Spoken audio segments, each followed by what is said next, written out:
Fair enough. Good, let's go. All right. Send some delay in it then. All right. So we call this meeting to order at 6 o'clock. We need to appoint alternates, Tom Hoops and Bill O'Neill, who's going to be late, but he will be here. So we do need to appoint alternates. So, Tom, Yes. you up for the task? I am. All right. Lee, you up for the task? Yep. All right. We don't need to vote on them, do we? No. Okay, good. Agenda, been any changes to the agenda? Yes, so under old business, 1A, the Alternative Housing Committee, I provided the first invoice. And then I'm gonna start doing a breakdown of invoices like I did with the master plan consultant. So just add a small I for invoice number 2022-136. And master plan update, I'm gonna add a small 2 I's, which is the invoice 2022-135. And again, I did an updated breakdown of invoices, so you'll know where things are at with that. And Tara is gonna attend tonight for potentially a further discussion on the master plan, chapters 3 and 5, depending upon how late we get to that. I thought we were gonna have a workshop on that. If this meeting tonight is short, we could potentially have some time to go over it tonight. If not, then we're gonna schedule a workshop tonight for another date. Those are the only changes. Okay, I'll entertain a motion. Make a motion. All right. So we have a motion to approve the agenda as amended. Any seconds? I second it. All right, seconded by Lee. All those in favor? Aye. Aye. Aye. All right. Any opposed? Didn't think so. All right, first case before us, P 22-18 DMC surveyors, agent for Andrew and Shannon Kenny. This is a final minor subdivision, map 56, lot 38.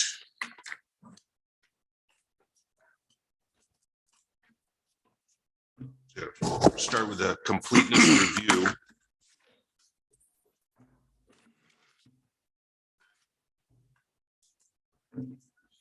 There are a number of waivers as well.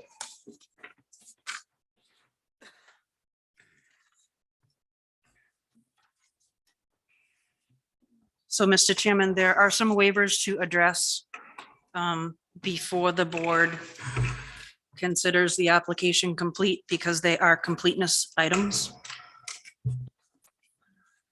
Those were waivers 1 through 6. Yep, I've separated them out in the plan review.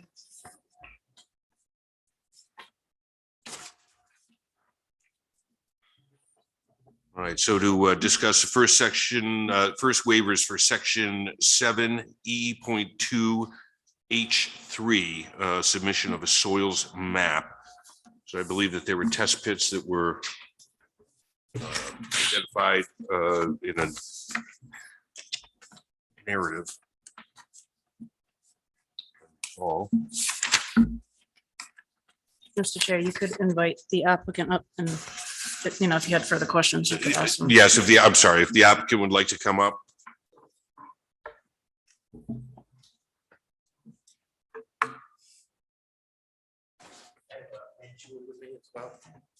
Soil scientist. I'm sorry, say that again? Randall Shuey, soil scientist. Pull your microphones down. Yes, You, sir? I am Dean Clark of DMC Surveyors. I'm Randall Shuey with North Point Engineering. I'm a certified wetland and soil scientist.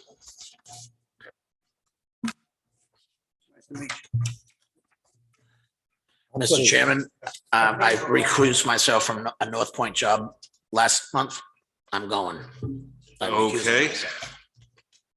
Scott's recusing himself.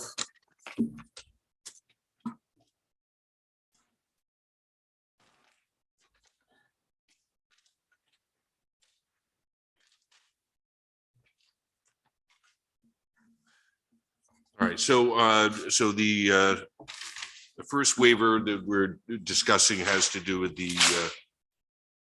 soils map. But we do have test pits and test pit data included in our package. Great.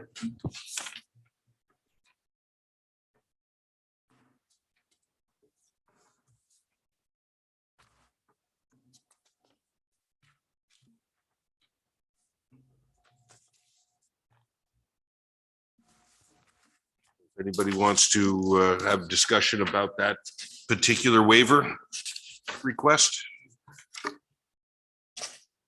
So I just, what is the waiver about? So the request is not to provide a full soils map.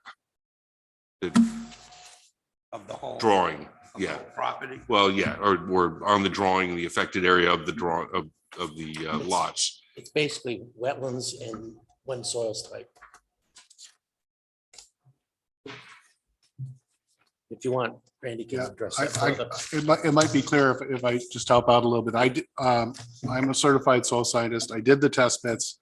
They're all pretty uniform out there. There's a hard pan layer at some depth below the surface. They're all moderately well-drained soils, except for those soils that are in the wetlands, which we wouldn't count towards lot sizing anyway. So to provide a soil map, the only thing it's going to do is break out soil slopes, and it's a fairly level, flat, I mean, it undulates somewhat, but there's not a lot of steep slopes that we're concerned with out there. It's not going to, I don't think, provide you a lot more useful information, and I don't think they want to pay me if they don't have to.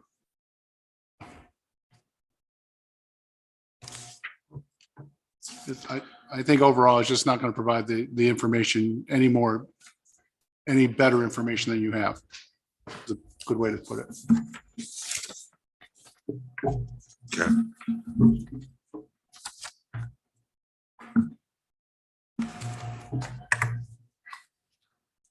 So according to our regulations that, so we would, if it strict conformity with the regulations would pose an unnecessary hardship to the applicant and waiver would not be contrary to the spirit and intent of the regulations would be one reason to grant the waiver.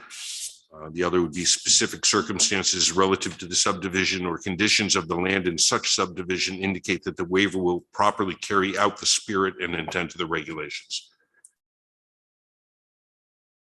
Any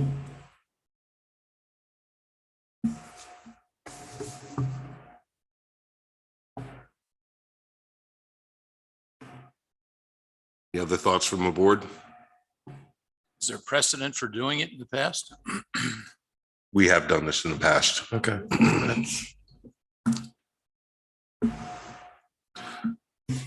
Well, nobody's jumping up here. I'll make a motion. Oh, I'll make a motion that that we grant a waiver to section 7E.2H3, the submission of a soils map. And I'll just go with due to A. How about that?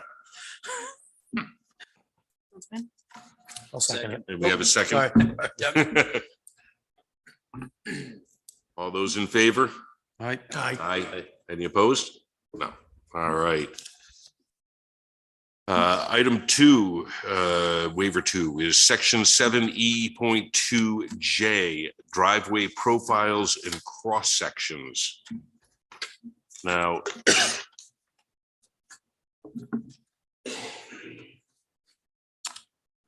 so in your request, you had identified that you were working, you're waiting basically for the wetlands crossing permit, We received that, and you have that. yes. So is there any reason why we can't have those profiles? It's a matter of where the owner wants to place his house, because we don't have the location as of yet. So, and I have a funny comment on that. I worked with the state of New Hampshire for 5-6 years. I laid out Interstate 93 from Plymouth, where it ended in 73, all the way into Vermont. And the profiles of Interstate 93 are every 50 feet, which is an interstate highway. So to do profiles and cross sections, or actually cross sections every 20, it's kind of ludicrous. I mean, why would you do it every 20 when an interstate highway, most highways are 50? That kind of just throws me a little bit. And it's expensive as well. So Yeah. you're looking at $3,000 to do a driveway if you were putting a driveway in the back end for the engineering itself for a driveway. Yeah, I mean, obviously interstate highways and driveways are not the same beast here, but it is our regulations I understand. and with the wetlands crossing permit, so you've got some idea where this driveway is going. He has plans on it that he's submitted to the state. And you also have plans that the Conservation Commission. I think you got it. The planning board was supposed to get a copy of the application. Is that right? We got a We got a copy of permit. the permit, not the, We delivered 4 copies to the town. I thought one of those is supposed to go to planning. One goes to the planning board, one goes to the Conservation Commission, one goes to the selectmen, one stays with the town clerk. It probably normally does. Okay. Right now, our Conservation Commission secretary is out on maternity leave. Okay, for her. So we're all trying All to do our best to fill in. So there was Yeah. I believe there Probably was out a there. a profile or a cross section on that. It's been a while and a couple of projects ago since I've looked at that plan, but you have a copy of that somewhere in the town hall, I should say, okay, so for that. I'd love to be able to confirm that and be able to take a glance at it because then the waiver request is not needed. Right. So, and you're fairly confident there is a file in that? So do you, The state would require it as well. right, That was the submission. so would you want to withdraw your request for waiver? Yeah, we can withdraw it if that's, yeah. Is there some formal process that you need to follow to do that, like scribble on a piece of paper? Yes, I would have him follow up with something. Okay, So just one cross section in the wetland is what you're going to be looking for as opposed to every 20 feet? I believe our regulations call for every 20 feet. So, but I mean, there's reasonableness here as well. So if you can give us a pretty good idea of what that driveway profile is going to look like, Shouldn't that reflect the house site as well? and it should. Mm-hmm. So,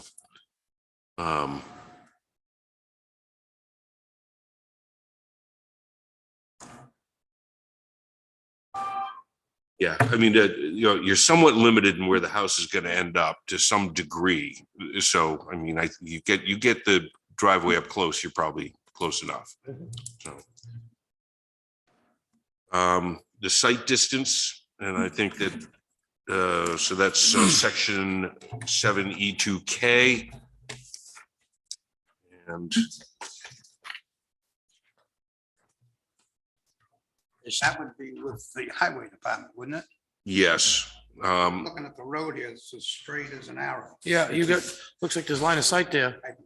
I wouldn't understand why a site distance analysis would be a problem either. I have a site distance on the plan itself, and it's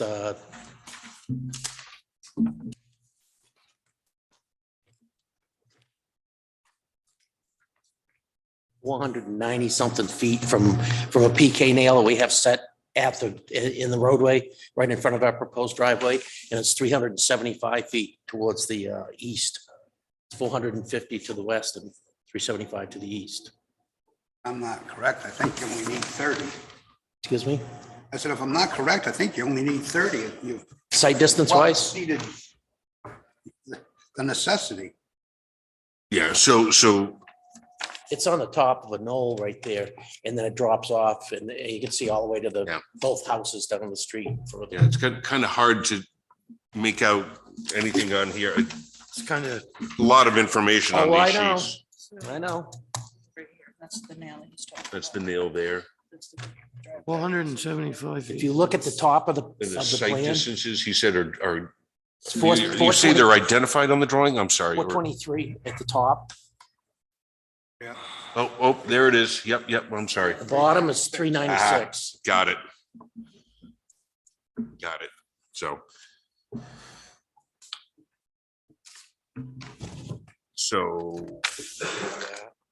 why are we going for a waiver? Because I was requested to request a waiver. So I did.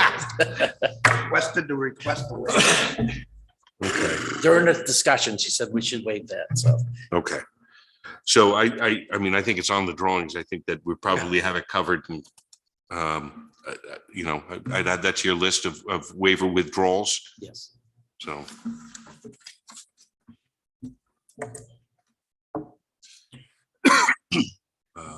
Okay, next one was section 7E2N, info on subdivisions located within special flood hazard areas. Is that a special flood area? Every lot in the town that touches Lake Winnipesaukee is in a special flood zone because the elevation of the lot for the flood zone is 506, which is the 100-year flood. So every single lot that touches Winnipesaukee is in Is it. in a flood zone. Yeah. Okay. And so on your waiver request, you stated that will be supplied with the final state approval when this, Right, Or- which is, yeah. so we have all that now? We're waiting on the final. State approval? No, we don't have a final approval yet. I talked with the state today. They would like us to do one more test pit further out on the small lot to just show that there's an alternate location for the septic system. If you look where it is now, it's tucked right up close against the road and there's Yeah. not a lot of there. I'm going to tell you it's going to work for the test pit. I've done enough out there to know that it won't be an issue. And they're still haven't gotten out to do their site inspection. So we're waiting on those two items for them to do that. But, Okay.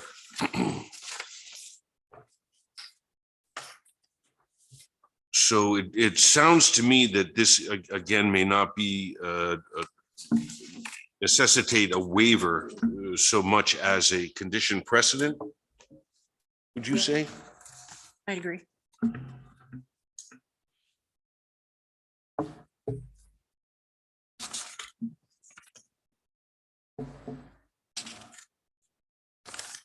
It's under conditions precedent, it's already, NHDES subdivision approvals already added on that.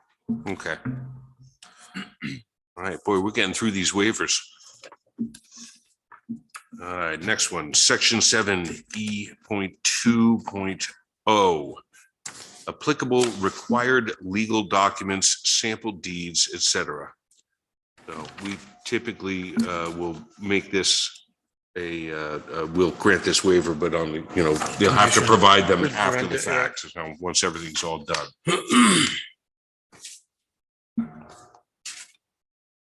So, does anybody else on the board, any comments on that? And that's half of the course. All right. So I'll make the motion that we grant the waiver for section 7E.2.0, the sample deeds, et cetera, for this portion of the application, but certainly will be required once all is said and done. Do I have a second? Second. All right, seconded. All those in favor? All right. Aye. Any opposed? Good.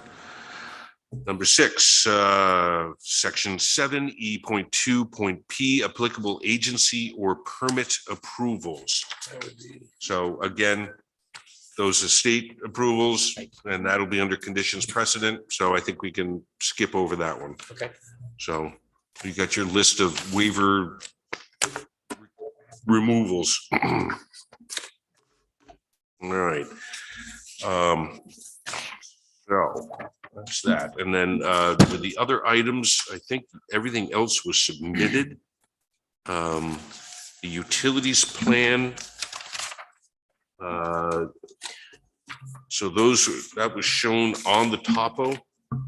Utilities are shown on the plan itself that's Yeah, in the you can street. see 'em. And they'd be coming off of whatever, there's a pole that's right at near our driveway entrance. Yeah. They'd be coming off of that.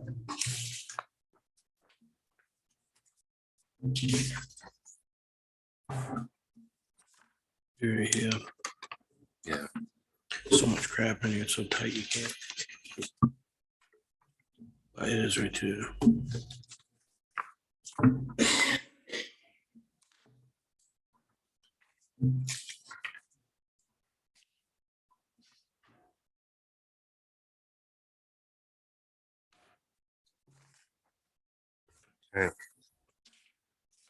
Jessica, was there anything else? I think other than that, this seemed to be complete. Complete.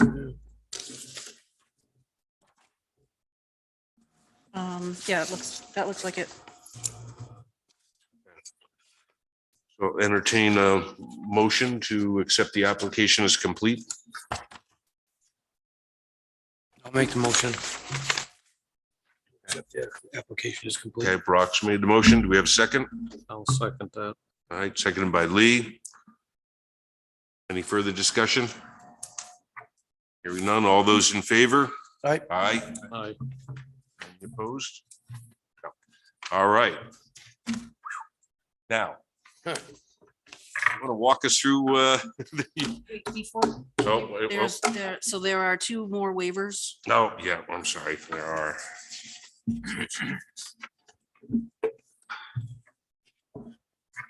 Those are 7 and 8. Yeah, and yes, 7 and 8. And the lot shape aspect of this, I was hoping that we could kind of get a explanation and walkthrough of that. I've been surveying for 56 years now.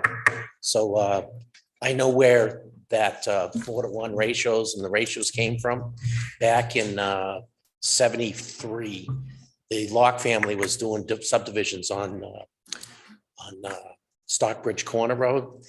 And they didn't want to build any roadways. That's what this is all about for roads. So they were making lots that were 100 and 150 feet wide by 1,500 to 2,000 feet wide. So that 5 acres wouldn't have to go to the state, wouldn't have to build a road. So this lot in itself, just the shape of it is, you know, we're not trying to do a big subdivision, and that's what that was a clone to, is the 70s subdivision and the, as they called them, bowling alley lots at the time. Yeah. So that's why we requested the waiver. It's inherent in the lot. The back of the property is wet. If you took the average of the front 125 and the back of this, the bigger lot, which is about 460, it's a 5-acre lot. I don't remember if it's 3-to-1 or 4-to-1 for a 5-acre lot, but it'd be about 800 feet that you'd be allowed to have for that lot if you'd use the average front to back. So Yeah, 3-to-1 for up to 3-to-1. 5 acres. 3-to-1. Yep. Yeah. So we do not meet that. Right, don't need it. And But basically the what we, intent, we're not trying to do a big subdivision and a whole bunch of lots of skinny little bowling alley things. The purpose for the reason for we have the narrow lot is because the septic system is on that lot, and that's a Clean Solutions septic system. You're done.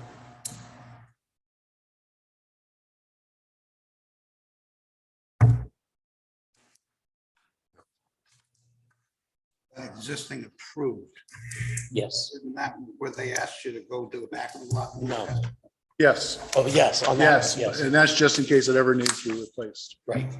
But it can be replaced in kind. And What's the pink line on the other side of the street? this is one more. Both sides of the street? yeah, so it's flag shaped. It was what it was before when we did. That's why I left it on this lot and this lot. That was subdivided out of this one piece. So this lot here. The street doesn't subdivide them on its own? No, it does not. Streets are easements. People own to the center of the easement, therefore they own the center of the street, they own the street itself. Okay.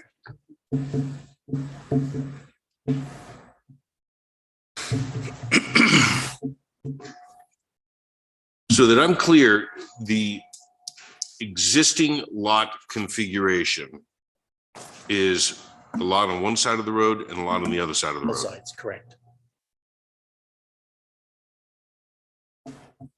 And actually, when we did this original subdivision, we did the lot adjacent to it, which I was just referring to. And that was Bill Evans, who used to be worked for the state as a director. He went out there for me on a Saturday to review that site, so, and he signed off and approved that subdivision.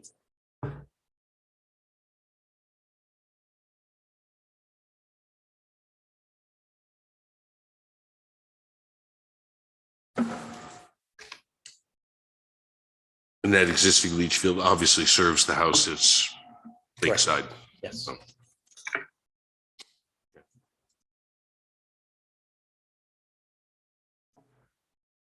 They have an inspection agreement with the Clean Solutions people. They come out every 2 years and inspect it for them.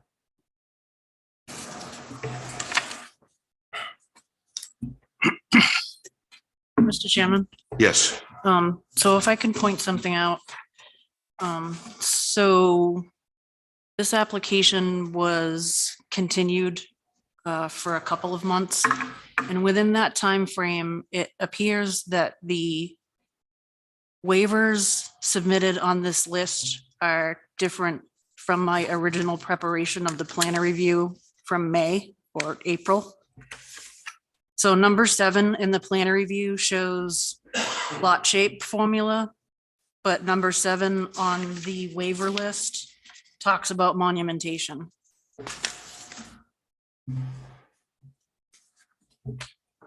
So, Mr. Clark, if I may, are you still requesting the waiver for monumentation that's listed on this?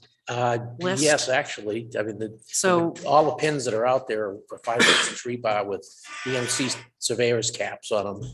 And to set a bound on the front of that, those, like the rebars are gonna be more permanent than a bound would be in that area. Believe me. yeah, it I looks don't like they think you're just gonna got get a switched. bound in very deep on the frontage of that. okay. That would be nice to have that waiver. All right, so just so we're clear on this and I for the didn't realize it record, ended up being 2 7s, so. Yeah, they got switched in the meantime. So 8 is actually 7 and 7 is actually 8. so what we were discussing that I identified as waiver number 7 is actually waiver number 8 on the revised 6/3/22. Yes. Okay, so, Yep. Sorry but about just that. to stick with, we're discussing section 8 F.2 lot shape formula. So. And then we'll jump onto the monuments.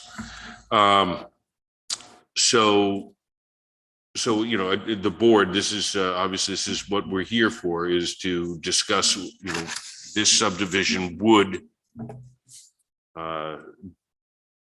requiring anything different or denying this, you know, I mean, is this posing a hardship if we were to do that?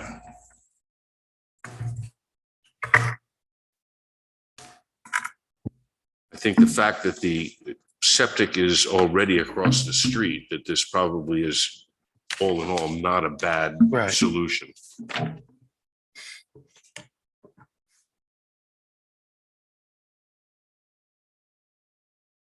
So looking to the board for any feedback, any thoughts? I don't see an issue with it.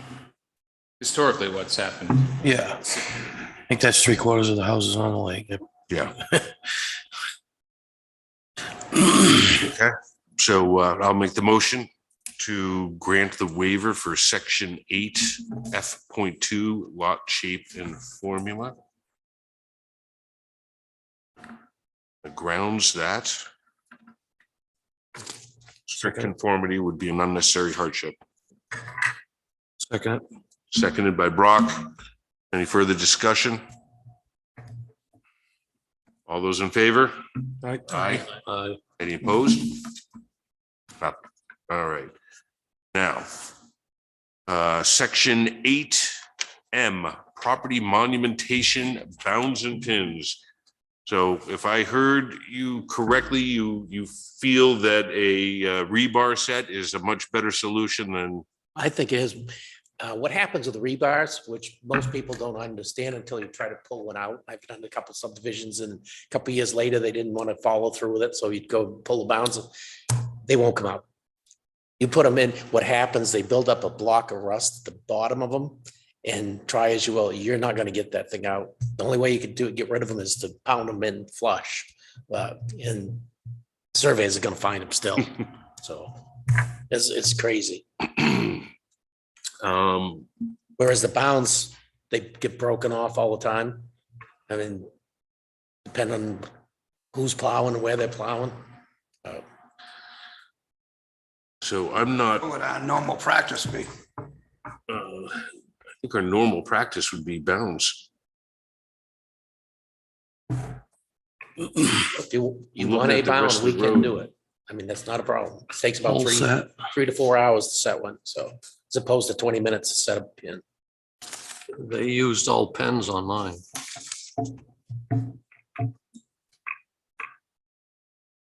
The rest of the road appears to be rebar. Yeah, all Yes. rebar. It's all rebar all through it. And it is a fairly narrow road.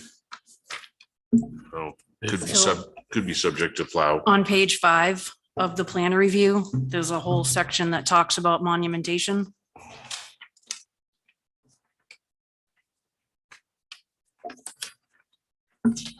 And what's required.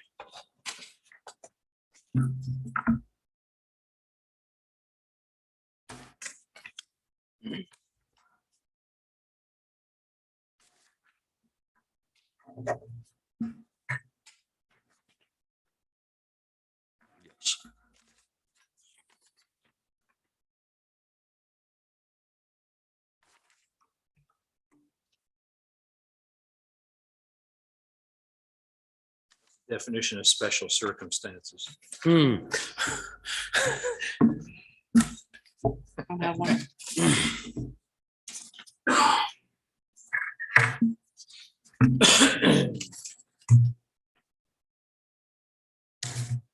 Plug, brass plate, or pin shall serve as reference. So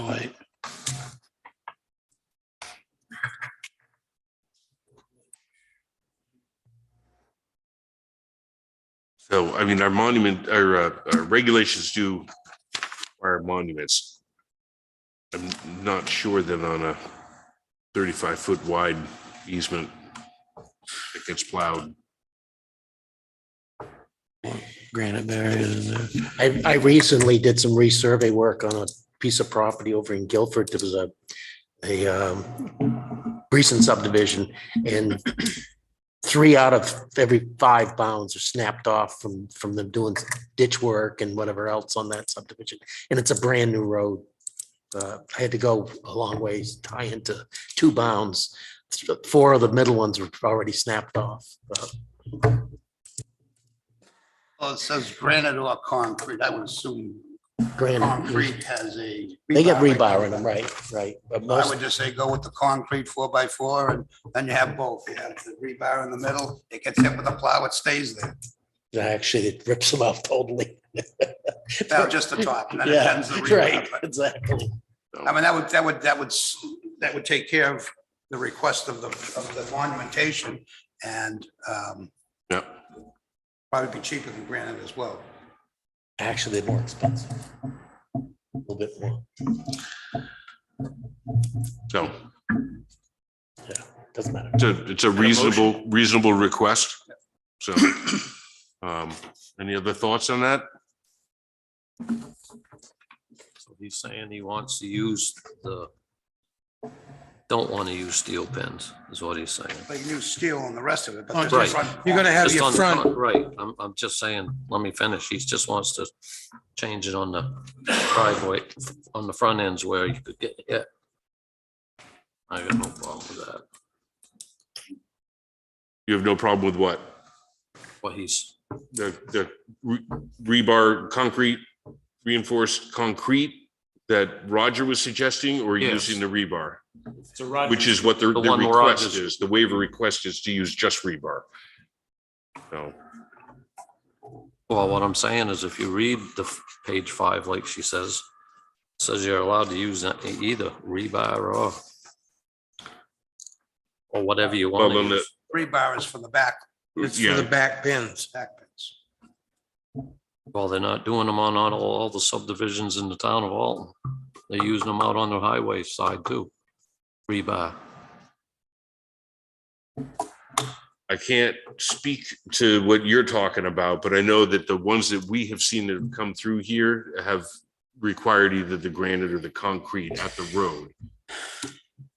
All the Dudley Road is all steel pins, and all the Prospect Mountain roads are steel pins. I think that might be before my time. No, this is subdivisions that were done recently, within the last 2-3 years. They've got all pins right outside the road. You can see orange ribbon. Right, but we got a rule we gotta keep up with. So, But the rule's saying you can use either, and I know it says on the back corners, but I'm just saying that it hasn't been being followed, if that's what you're requesting out on the front is. I'm not familiar with that, but Roger's made a suggestion. Anybody else on the board? Is that a proposal? or- This is a proposal. Well, that would be, I Well, guess, we can tell him he can use granite or concrete, reinforced concrete. which is already in our regulations, which means we'd be denying the waiver He request. says the granite is cheaper. I mean, he's only. That's up to his, responsible I for mean, it's up putting to it them out what they there. want to do. Yeah. there. Whether the plow takes it out is not his concern. Right. So if he wants to dig a hole and put granite, go with the granite. Yep. If he wants to Just put the concrete, Just comply with the regulation basis. yeah, all he has to do is do what the regulation says. No, I don't have. a All right, problem so are you gonna make a motion to deny the waiver request? That's my motion. Deny the request for just a pin in the front bounds Okay, Seconded. or meets, whatever. and seconded? Was that Doug? Yep. Okay, any more discussion? Hearing none, all those in favor? Aye. Aye. Any opposed? Yeah, me. And Lee's opposed. All right.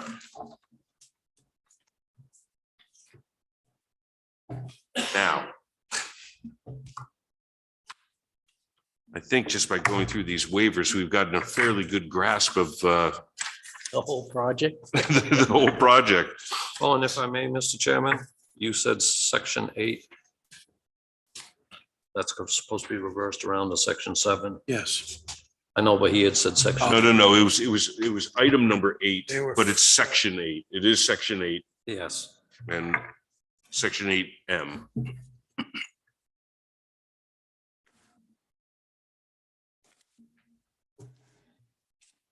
Okay.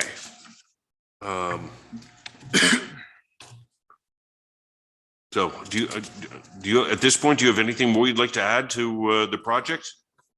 Nothing, it's pretty straightforward. It's what we've just been discussing. Yeah. All the information's there.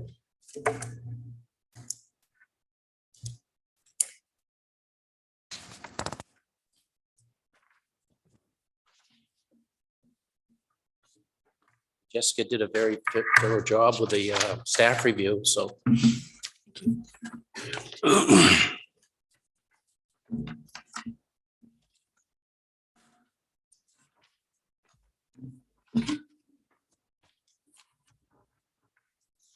So I think we talked about under the conditions precedent, and you have the NHDES subdivision approval, and I just, want to make sure that we're clear that that would include the driveway and compliance, for that matter, the driveway needs to be in compliance with Alton's regulations. And that would be reflected in the permit though, right? Yeah, In the the, driveway permit. yeah, yeah. right, in the driveway permit. Which more than likely is gonna be part of the septic design as we move forward with it anyway, because of the driveway having to go down to the septic field. So do you feel that a separate condition needs to be added regarding the driveway, or just the fact that he's gonna apply for a driveway permit and comply with the regulations to receive the actual permit? Does that need to be added on there, or? I think where he's gonna apply for I a don't- driveway permit, I don't think it, I mean, I don't think it needs to be added, No. but it's up to you guys. Well, I defer to the board on that. I mean, if you guys don't think it's needed, you don't think it's needed, I don't think so. cross it out. It's pretty self-explanatory. All right. So the only other condition that I added on there for number 8 was just to submit a letter withdrawing those 2 waivers. That's it. Or if you have it ready. it doesn't matter.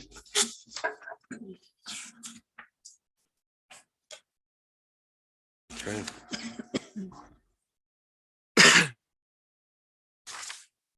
All right, nothing else? Any public comment? Nope. Come on up. That's funny. Yep, if you can just grab a seat and announce your name into the microphone, please.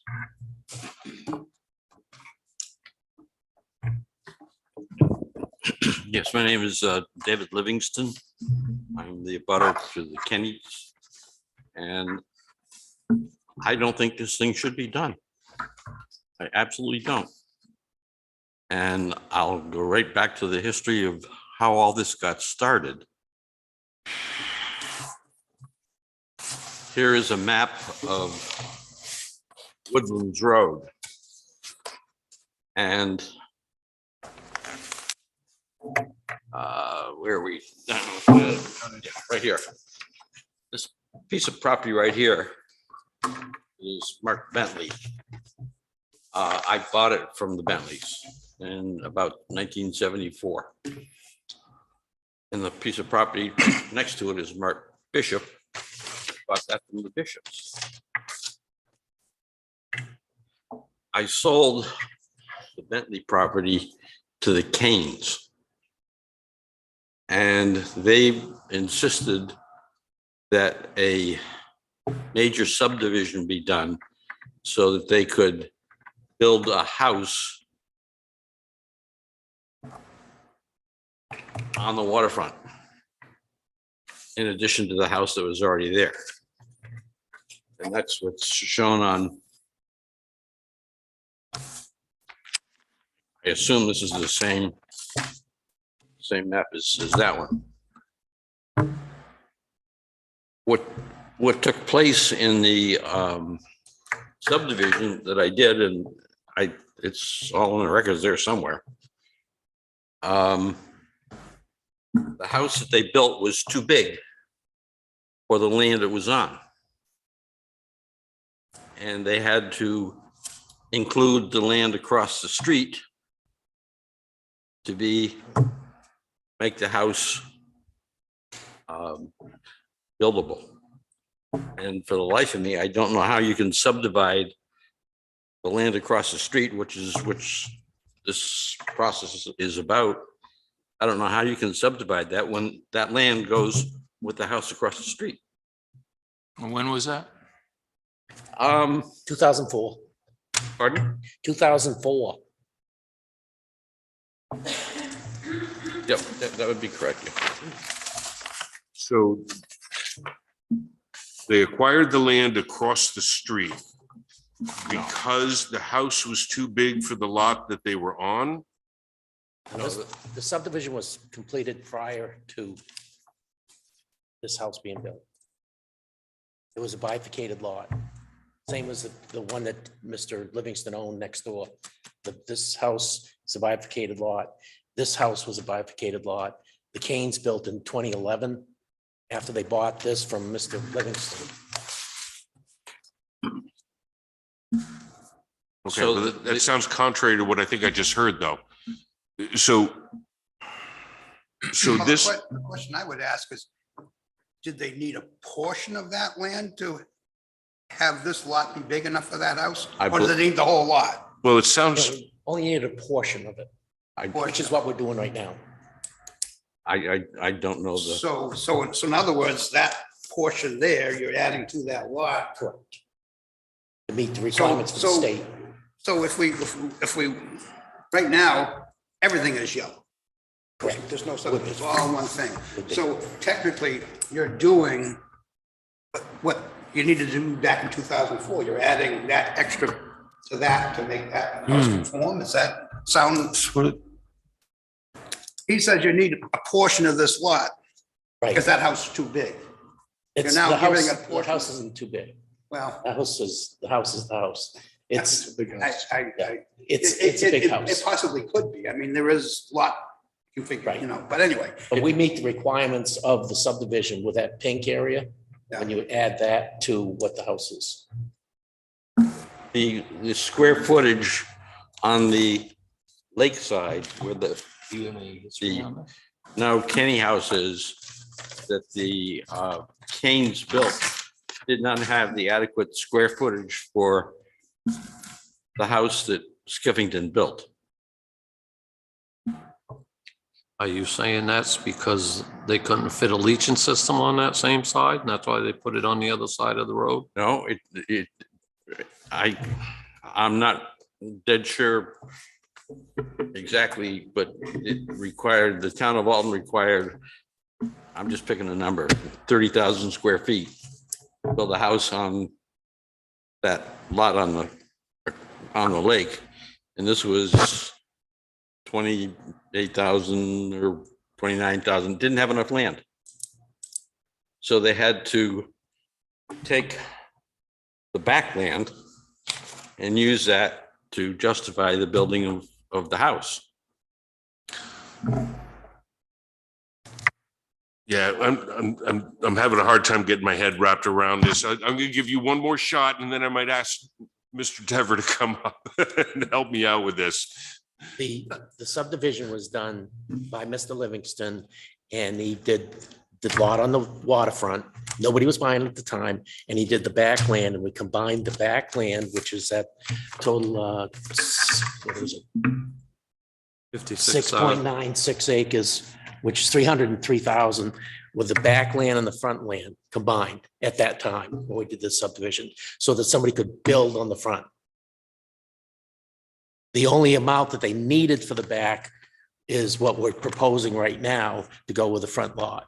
That meets the state subdivision approval number, which is what 56,000 square feet is what we have for the back lot, or 1.29 acres. That's the requirement for this soils type and the requirement for this lot, we're over 5 acres on the other lot, so. But this was these two together at the time with a bifurcated lot. It's the same thing now, this lot with this additional amount, which is parcel B, meets the requirement as if it was the whole thing. We don't need the whole thing to meet the requirements for the house.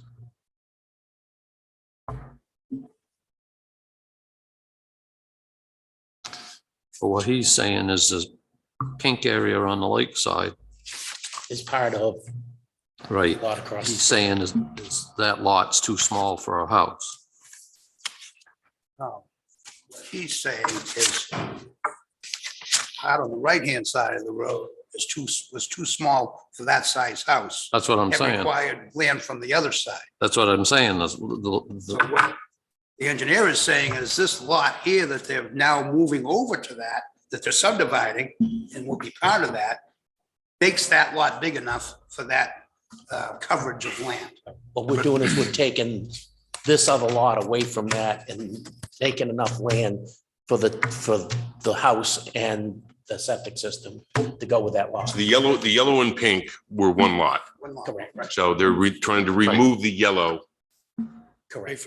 away from the pink. That's what I'm saying. Right, Yeah, I mean, and leaving behind in the pink is what is required for lot size and That's gives what I was- adequate. Trying to get to was this pink over here was already part of this pink over here, which would But I would legally point- give him the, just because of the shape, doesn't mean anything, so long as you meet the minimum. But I would point out, we just granted a waiver on this maximum ratio matter too. Yes, we did. Yes. So now raises another issue. So So that I can understand, your concern is that you don't think that this should be, that it's possible to subdivide this legally? Is that your question, or that? To be honest, I don't know. No, I don't think there's an Uh, issue with. Now we're talking about the yellow section now, right? It was explained to me when the Canes did the subdivision, or I did the subdivision for them so that they could buy the property, that this land across the street was dedicated to that house. And also, I believe, I think Russ Wilder put something in the files here that, and I don't understand the exact technicalities of it, but the lakefront lot and the backland join in the middle of the road. They're not separate lots on either side of the road. Correct. So I don't know how you can subdivide the same lot. It doesn't make Done sense. every day. Yeah, it's done quite commonly. It's done. So, The only thing that I would ask, or would just be documentation of that this amount of land added to that takes care of the lot coverage of the, the lot coverage of the house, gives it enough, that he's taken enough of this. He didn't need to take more to get that. I don't know if John would know, probably not off the top of his head anyway, what that lot coverage numbers would be, but there's a number for it somewhere. you mean in the sense of not just minimum lot Well, size, if you have but a piece of land, you can't build a building as big as the piece of land. Right, yeah, the setbacks and whatnot, that's gonna be brought into that. Right. But this piece here is, if I'm reading that right, that's small, that says it's a little over a half an acre. The piece across on the right side of the road. Is that 0.68 acres? Proposal A, Parcel parcel A is is that 0.68 acres? 0.58. yeah, Five, 0.58. So it's a little bit over a half an acre, and then you got 1.2 acres on the other side. The combination of To- parcel A and parcel B is just to the right of that. It's 1.298 acres or 1.3 acres. Yeah, so you end up with just Just shy shy of of 1.3 acres. 1.3 acres, right. Yeah.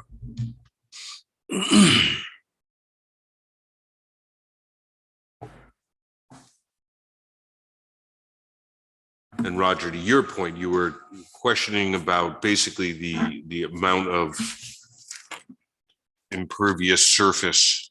Footprint, right? Yeah. The footprint is, Which, I mean, to look at it, I would say it's fine. Yeah, 1.3 acres, I would think. But back in But that should be 2004, they said, well, you need, this isn't big enough, you need more. So we just want to know what that more is.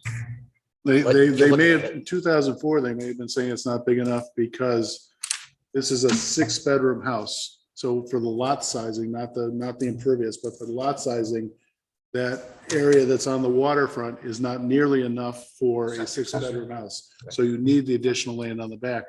And the calculation we did for the state on this land as the purple or red lot is shown on your plan shows that there's enough there for 6 bedrooms based on the loading calculations and a little bit more, but not enough for 7 bedrooms.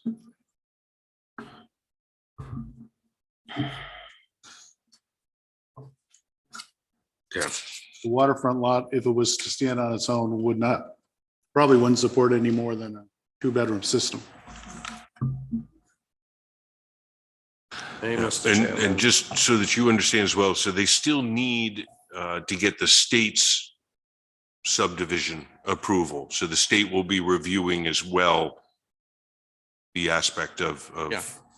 adequate land and. And the other thing is, these topo maps are flat, but when I took some pictures this spring of where it is, and the driveway that goes down has from the road down to the bottom of the wetlands is, it's about a 7 or an 8 foot drop down to the bottom of the wetlands, and I don't think they should allow that. And I would also pass this around and look at it. To me, that there's a wetland crossing for that driveway. Yes, that's what's approved. That's, We did the grading from the road down through the wetland to the other side to meet driveway requirements. Which way is the drop that he's talking about? Is that from? The road's on the high road side. or from the- Road's on- Going into the wetland? 6 feet. There's, I think there's a slight rise off the road and then it drops back down into the wetland. whatever. So it looks like That whole roughly wet- from the road, That whole pitch thing is gonna get covered when they do the wetland crossing. Evidently, you haven't done that yet. I mean, yeah. they're gonna, that's the next issue. I mean, Well, they have the wetlands permit. So now they've just got to get that, they must have had. a the design rest of to get- that with They must have had a design. DS. to do the Wetlands permit. Yes, and supposedly it's here somewhere.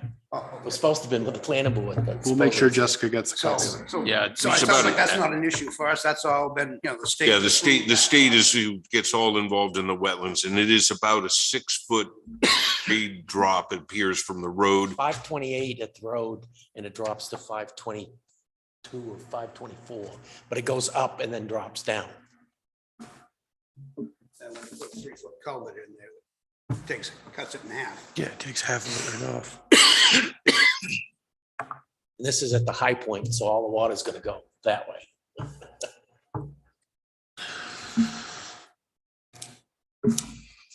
So,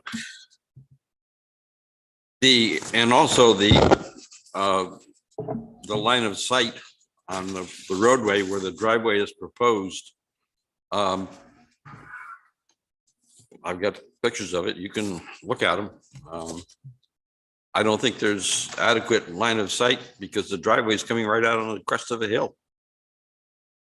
that should give them a pretty good view then. Why don't you pass those No, you pictures don't. around? It's, I occupied that PK nail that's out there and that distance that I have on the plan and the distance on the easterly side. That was taken with the setting in the middle of the road, sighting both directions. So All you have to do is see the driveway. You don't have to see the other side of it. All you have to do is look up the hill and see the driveway. You don't have. to no, see- you're, You don't have to see the downward side because that's the cars coming the other direction. but you can't see traffic coming from both ways. Right. But you don't have to. but you can. Well, coming out of the driveway is what you're saying. Coming out of the driveway, you can't see both directions, but according to the surveyor, there's distances of 396 in one direction and 423 in the other. Well, Have them pass those pictures around if you want. I thought. Yeah, that- can you pass those around? sure. No, I think one may have hit the floor as well over there. And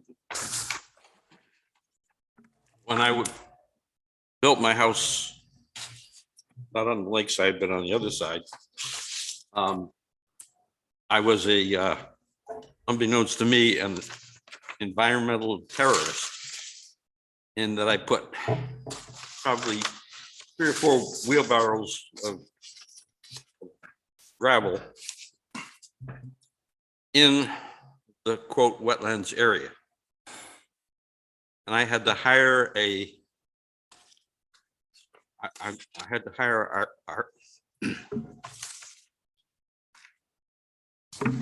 her first name, I think it was Eileen Garvey. And I had to spend over $10,000 or $15,000 to remediate that gravel that was there. And why in the world can they put a road across? Well, if they submit all the proper documentation to the state and the state reviews it and approves it, then it's legal. But the state, when the house was built on the waterfront, I literally went down to Concord on at least 2 and maybe 3 different occasions and wanted to complain about the trees that they were cutting down and how none of it was being followed, the rules. And the person from the state wouldn't even come out and talk to me. And they have these rules that you need X amount of tree size and all this other stuff. They didn't follow any of that. They absolutely did not. So when you say the state is Mr. Nice Guy or whatever, and what was explained to me at that time, and I don't know what it is now, there were 2 people covering this material for the entire state of New Hampshire. But I think what he's saying, if you don't mind, I think what he's saying is once there's a permit submitted to the state, they're gonna come out and look at it. They have to. So when the state's the one that's gonna decide whether you can put you can do that or not. They didn't come out and look at it. Maybe not then, but they're doing it now. There's a whole nother, the state is involved now and there's a permit in place. So the state is gonna have to come out and look at this permit and the state will come back and tell these guys, well, you can or you can't. And that's, They already got the- and you have the permit. So obviously the state has said you can. And I think the reason you got in trouble was you probably put that in there without the permit. Without a of the permit. state, which Yeah, that gets, you can't even. that put a gets their, wheelbarrow that gets full. their ire up. You can't even put a wheelbarrow full in without state permission in wetlands. So I mean, Not even and as supposed to far as, leaves. and as far as the trees go, you're allowed to take a certain amount You just gotta replace it. and you have to replace them. No, I'm talking trees. It don't matter. You can still get state permission to take those Yeah, but trees out if they're We're within. going back in time. This is stuff we have no control over. And Even now, what I'm saying is, you can, there's boundaries, that the state sets at 150 and 250 and what you're allowed to do and it's all pretty well spelled out and But they don't follow it. yeah, they do. they do to a degree and it depends on each individual circumstance that they evaluate the situation and condition. So, Well, put me on record. I don't think the subdivision should take place. There's just it's covered with warts. yeah. All right, well, thank you. Warts. Warts. All right. Well, thank you. I mean, we appreciate you coming up and voicing your concerns and we understand your concerns. I do now. I think legally, there's nothing that we could do to stop this. And I wouldn't know.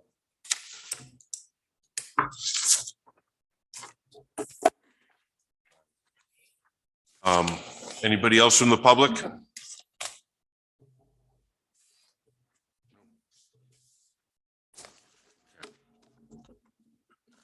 All right, close the public session. Thank you, sir.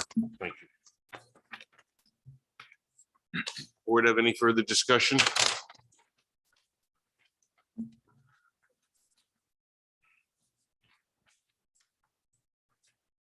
Nope.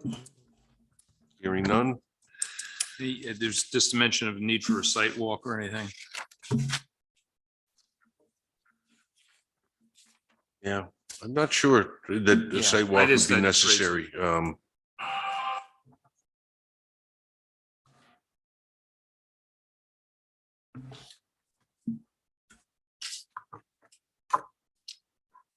So active and substantial. I think we're good. So,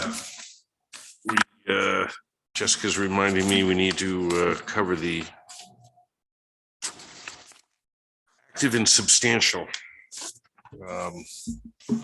development.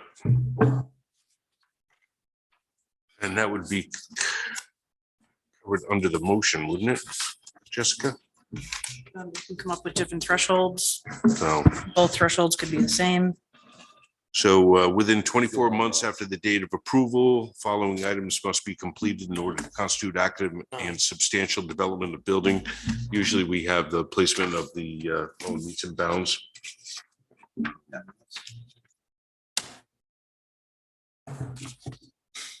And substantial completion of the improvements at this stage of the game, I think, would be the satisfaction of all of the subsequent conditions on the approval. Yep.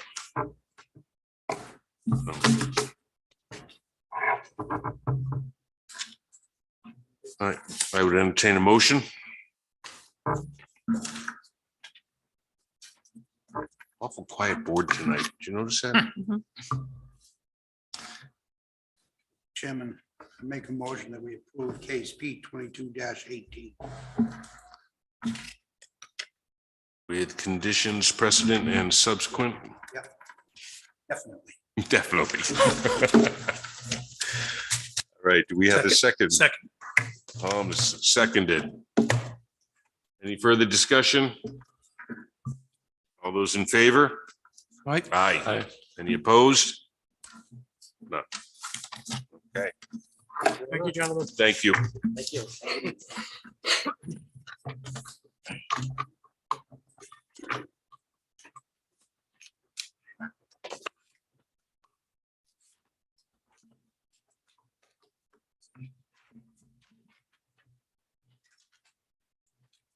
I'm gonna go fill my water up before we get into this one. You want some too? No, I'm nursing my tea along.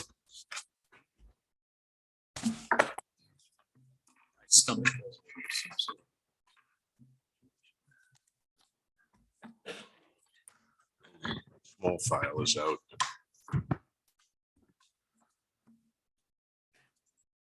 Right.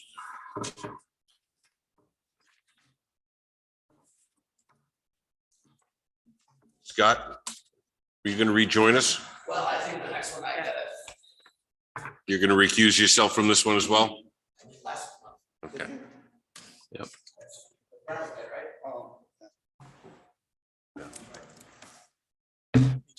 And Tom, you're going to recuse yourself as well? Yes. Right. All right, so the next case before us. Case P 2214. Continued from June 21. Excavation permit application. Barney Engineering, agent for Green Oak Realty. Good evening, members of the board. Good evening.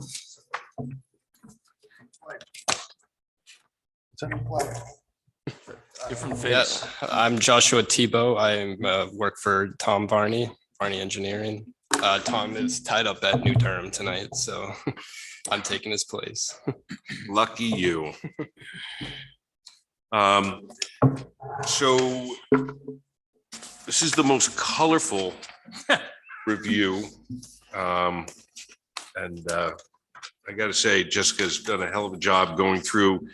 So she did that kind of a quick review and was able to get a bunch of stuff off to you shortly after the meeting, the last meeting.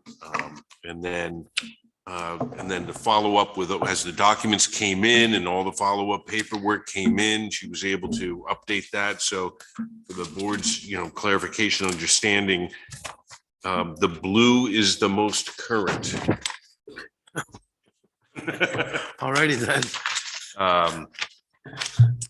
And obviously the crossed out are items that are resolved or Stuff behind that's already us been or- taken care of. Yes, All right. so.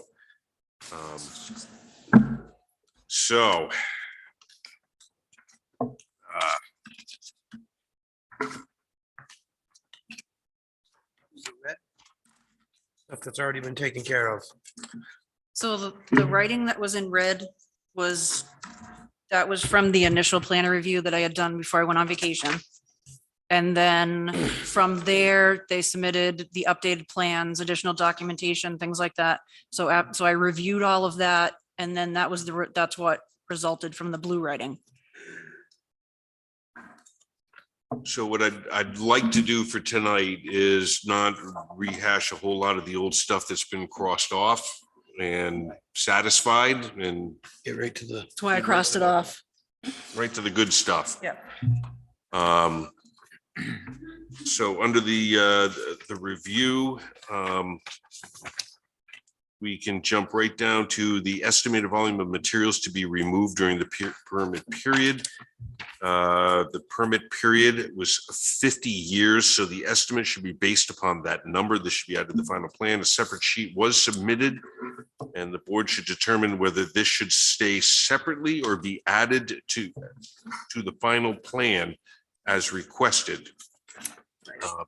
My opinion on this matter is that it should be added to the final plan. It should all be in one place and not be on a separate piece of Scattered paper. everywhere. Yeah, that can get misplaced. How's the rest of the board feel on that? We can agree to that. That makes sense. Yeah. So do we need motions on each of these then? No, I don't think we need to motion all of these, so. Roger Lee, you on board with that? Yeah, that's, No, I mean, it doesn't, it doesn't make a plan confusing. It makes things easier. yeah, yeah, I'm on board. okay. All right, so you guys are good with that? All right, excellent. All right, jumping down, groundwater sampling plan, the list of 10 property owners who have wells within 2,000 feet of the blasting area needed to be updated. That is in the. I don't know. So, Mr. Chairman, I sent that marked up list back over to Tom Barney to just update.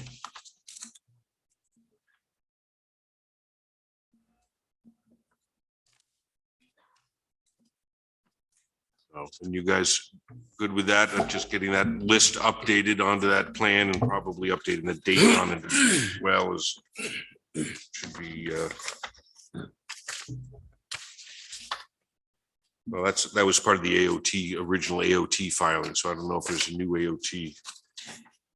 The new AOT was filed, but they haven't approved it and sent it back yet. Yeah, so the new set of plans has been submitted to the state and we're just waiting to see if they want us to change anything on the AOT permit. Okay. And then same with, I guess I'll just wait till we get there, but same with the driveway permit. Okay.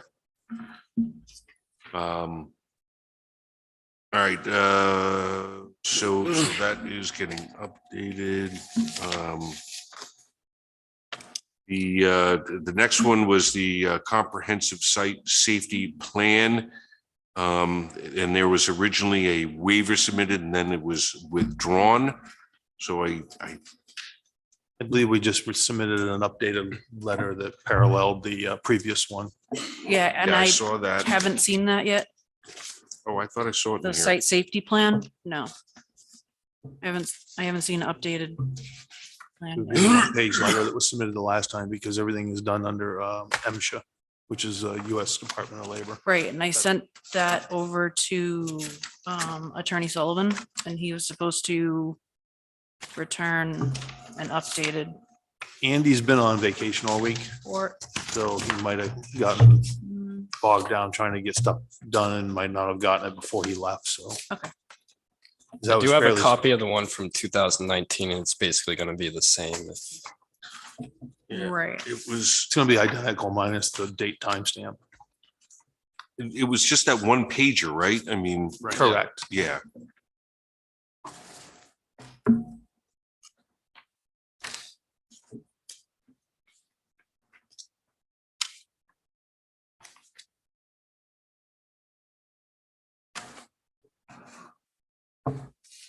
So you had comments under the waiver requests.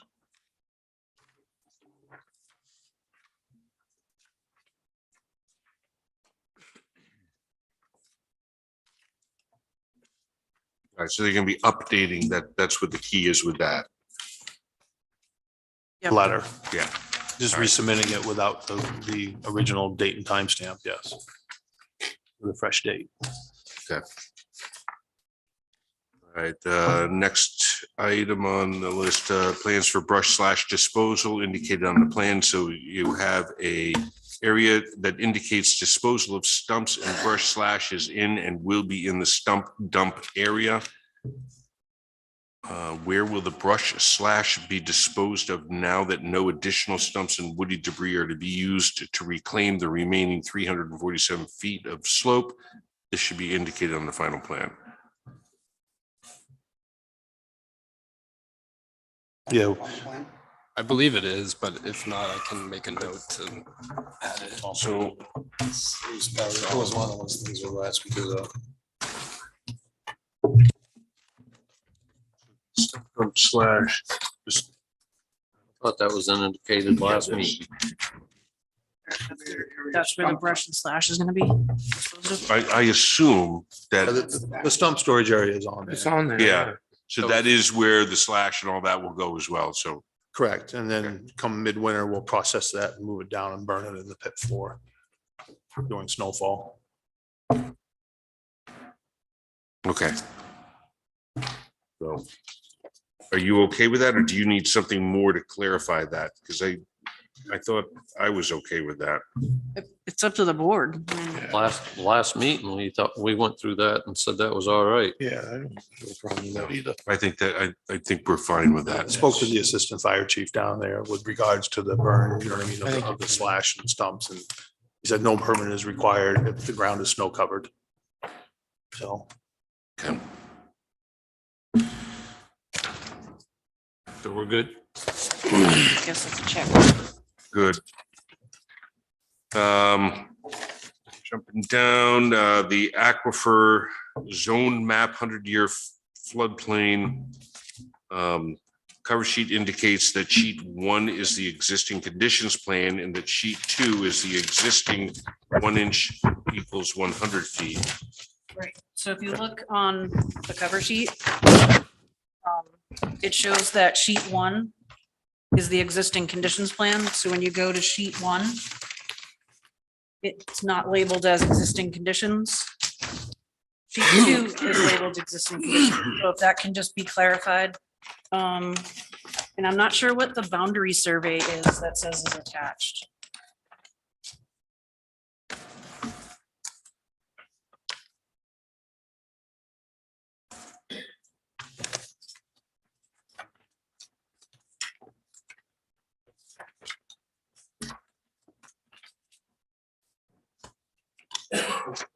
I can clarify with Tom about that one. I'm not, I don't think there is a boundary survey included, so. Right, so that should get removed from that cover sheet.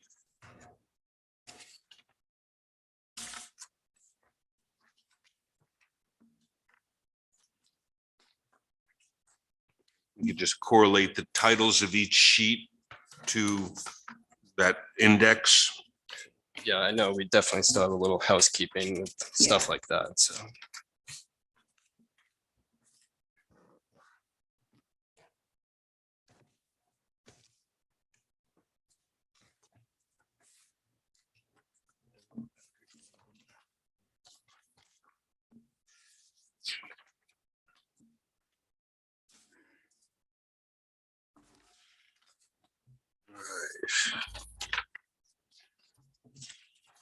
Next. Under the section called corrections, we're all good.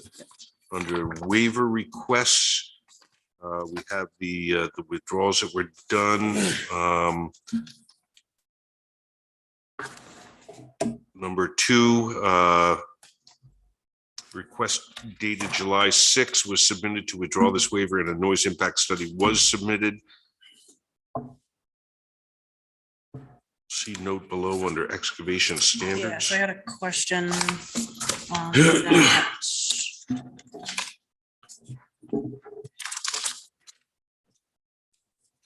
Question was. Or it's the question I had on this noise impact study is, when you go in and you read it, it indicates, it's specific as to when you do rock crushing. And it says it's a specific time of the year and the site will have a rock the site will have a rock crusher on site. So my question is, it's indicated that you were going to do rock crushing no more than 5 times a year. And the study isn't specific, like the plan isn't specific to the study. It's a little, the wording is different.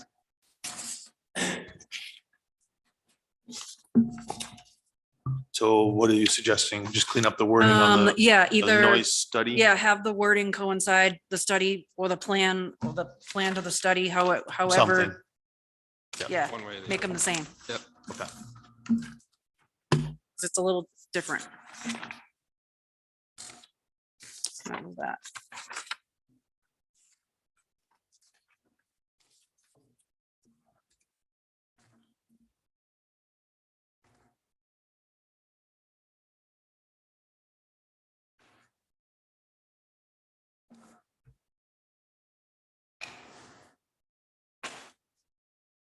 And then we just discussed number 3. Yep, number 3, we covered that one, right? Yep, that's site Site safety. safety. plan. Yep. So that one's all set. Maximum excavation limit. So you're going to amend the waiver request to indicate the town's excavation regulations as amended in 2017. So that revised wording on that waiver has not been received yet. Okay. It was just that little clarification about when we made modifications to that zoning ordinance, that excavation regulation. Same with the next one where you're going to remove that last sentence. This elevation has not and will not affect the water quality and quantity, because the writer is not the expert on that. So we're going to remove that on that waiver request. So it was just a little housekeeping thing, so.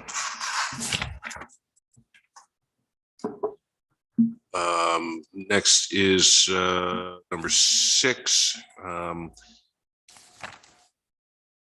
We have not received the waiver withdrawal about that there are no, right, waiver withdrawn. The owner asserts that to the best of his knowledge that there are no off-site stumps buried within 25 feet of the property line, and there are no off-site stumps buried in the slope at least 4 feet above the seasonal high groundwater table. Right, so at the waiver withdrawal requests were submitted for the other waivers, but not for this one, that's all. So the request is to just submit withdrawal. Okay, more for that. housekeeping. Yep, Well, in our last meeting, didn't we, he already say that he wasn't gonna do the last, put any wood fill? Wasn't that documented in the last? yep, he just needs Some to, feet. yeah, he just needs to submit just a request to withdraw the waiver, that's all.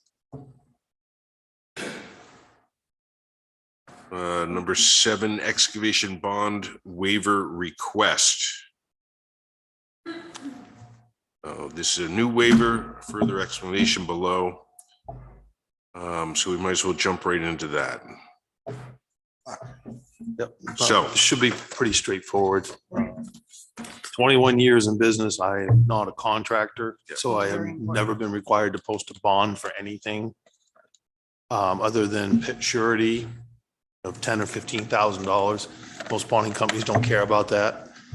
When I approached them about the $185,000 bond, suddenly they want to know financials. Potentially, I got to refinance my house to do it because I've never carried a construction bond. I think the simplest path here to take is to potentially forego the bond in lieu of the pit permit and just let me finish the slope. Say that again? So we'll forego the bond in lieu of you withholding the pit permit until Dana has satisfactorily signed off on the reclamation of the slope. So Excuse me, It Mr. will Chairman. literally take me less time to do that than to try to procure this bond. Mr. Chairman, it's my opinion that the board needs to address the fact that this waiver is requesting a waiver from RSA -E:6, which has to do with quarries and not excavations. So this needs to be fixed before the board can even discuss the waiver, because it's not the proper RSA to be requesting the waiver from. That's my opinion.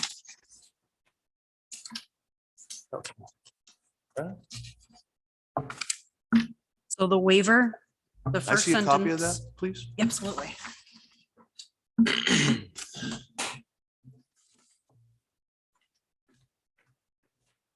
I don't understand why Yeah, Andy or right over anybody there. would It's- reference yeah, it's 12 referencing quarries. because we already kind of had that discussion with you guys. So, Trying to make you a copy of that. I got one. perfect. Okay, we can resubmit that, but if we want to like put away the discussion part of it, so that when you receive the waiver, it's So, yeah, so I mean, we get the gist of the waiver that you're requesting. I mean, you know, Essentially, if so you- it's a right. If you typo give or me whatever. some type or any type of conditional approval, I could get started on the slope right away. Just so I don't get too far.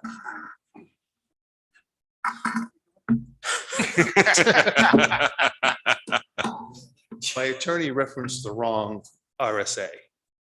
There, So you, On technically, the you didn't want to put waiver. $185,000. Now it That's looks separate. like you have to do it? No, the waiver needs to read 155E.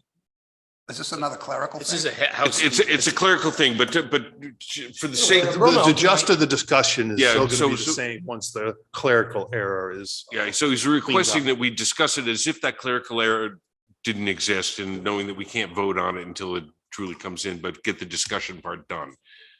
And so the $185,000 bond is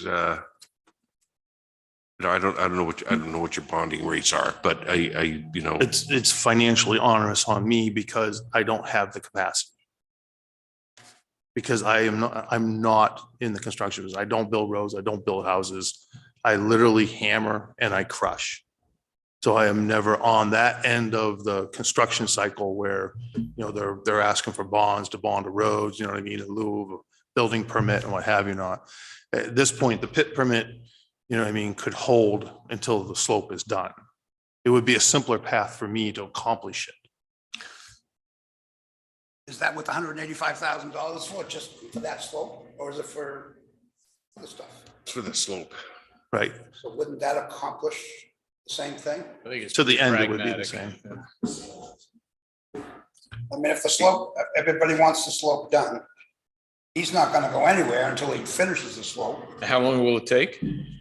I'd ask for 60 days, but we'll probably complete it in 2 weeks. But you'd ask for 60 days, but you think you can have it done in 14? Correct. In case, right now, we have logistics issues with lack of employees. So it might be a total of 14 working days to finish it. But that might occur over, 2 days here, 3 days over here, you know what I mean? When I've got crews and guys available. Weather, all that. Hmm? And weather. Well, I mean, whatever time it takes him, that's almost immaterial. I mean, he doesn't get the Yeah, what he wants to do. excavation permit until it's Complete done. that process.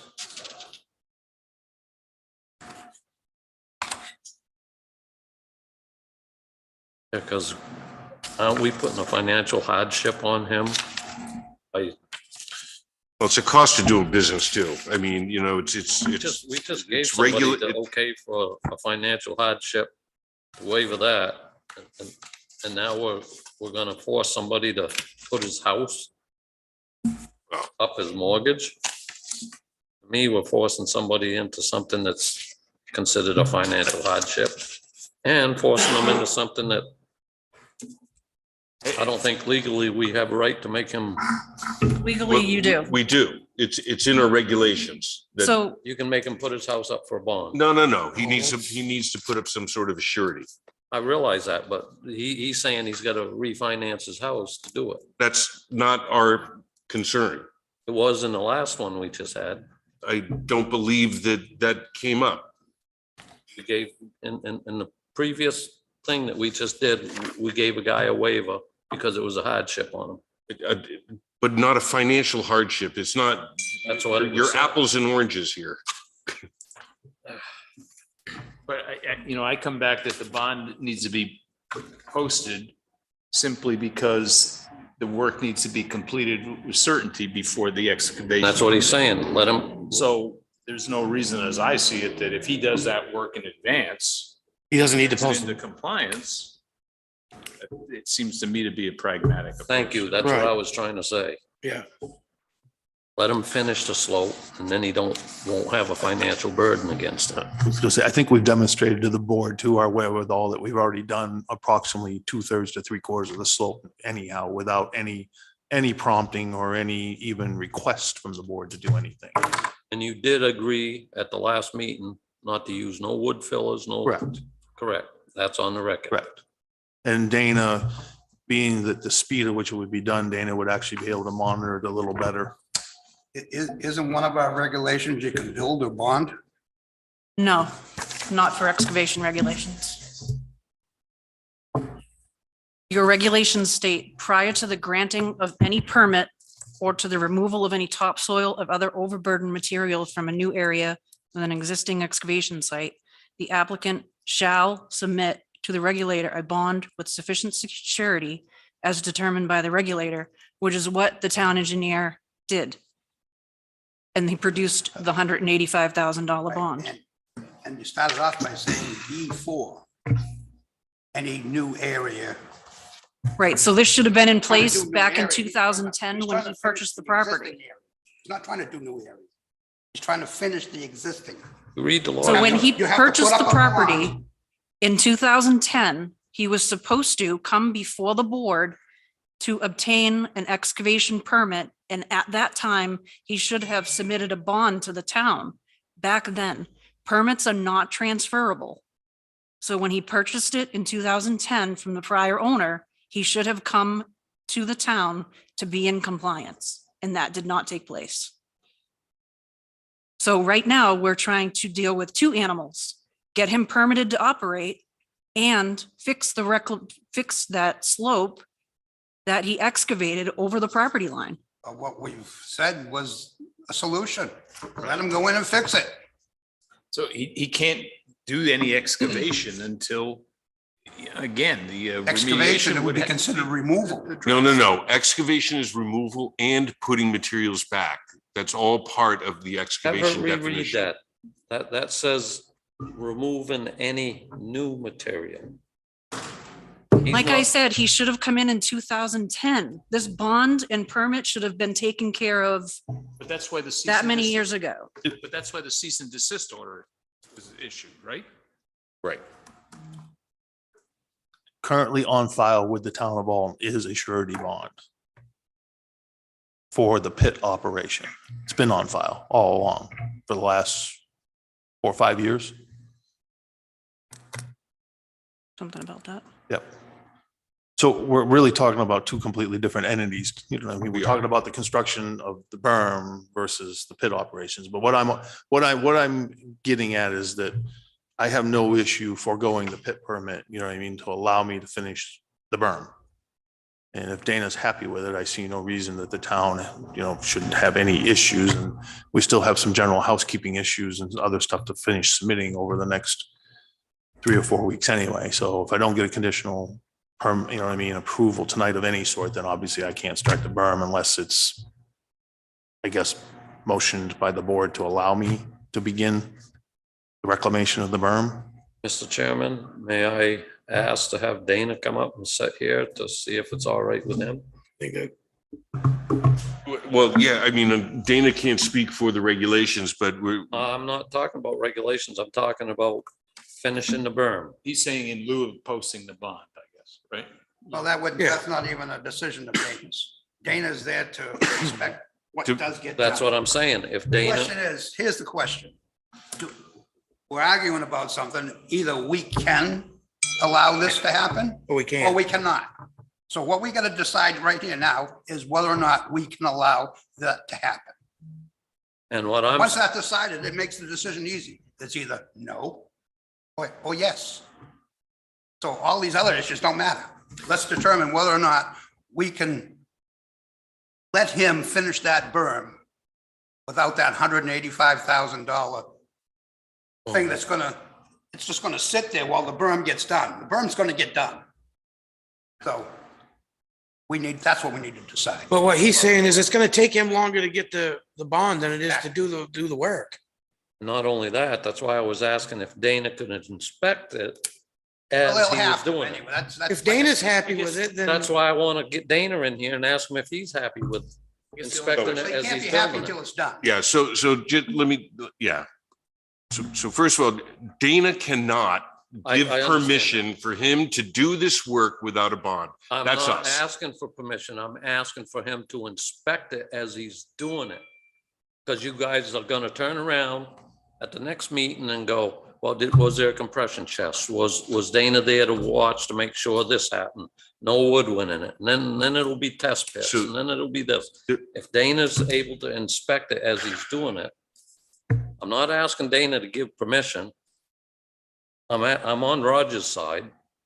I'm just saying, let's get the slope done, but along the way, have Dana keep an eye on it to make sure it's done properly. And that is a requirement for building that slope, is that Dana witnessed the construction. So there's been an estimate done of what his time is going to take. And I believe, I don't know if the money's been put up yet for it, but Just got the Yes. letter, And actually, there's a second request. did the first request. Yep. And the second request came out about a week ago, maybe. I don't know, I've been tied up in court and other things, so it's been an interesting week, to say the very least. Okay, so what I need to know is who has the answer.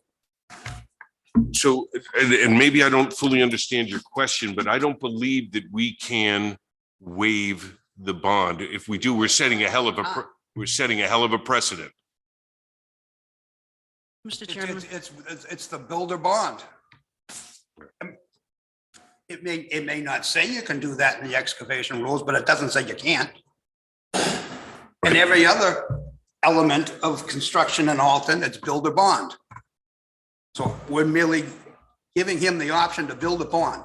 The town's not gonna get lost in this, because right now it's not done. If he walks away, it's still not done. You're getting nothing.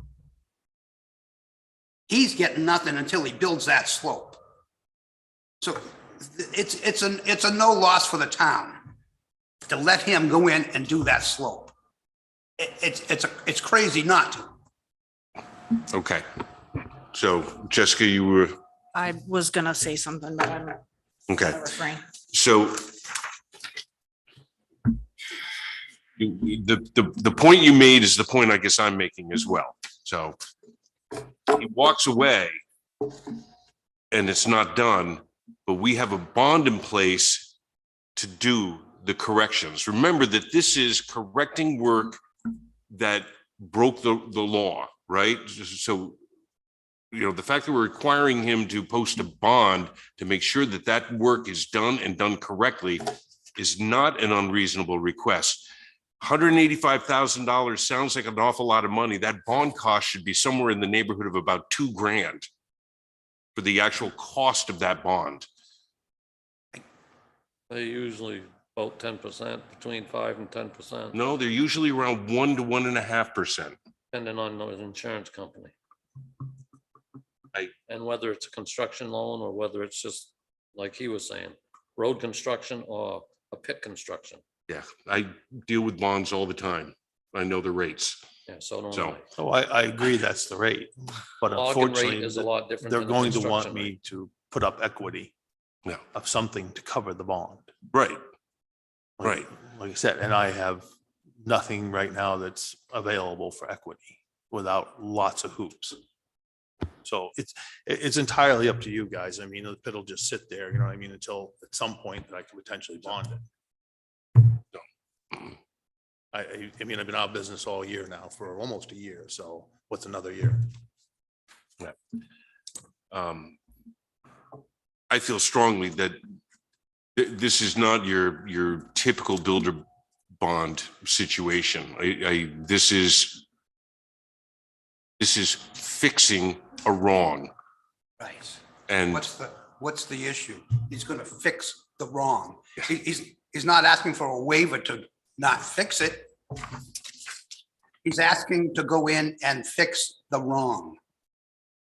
Yeah. So the question is, can I make a motion and can we vote on it? Or are we gonna go all the way back to where we were before when we made a motion and voted on it? And next thing we got lawyers coming out of the woodworks.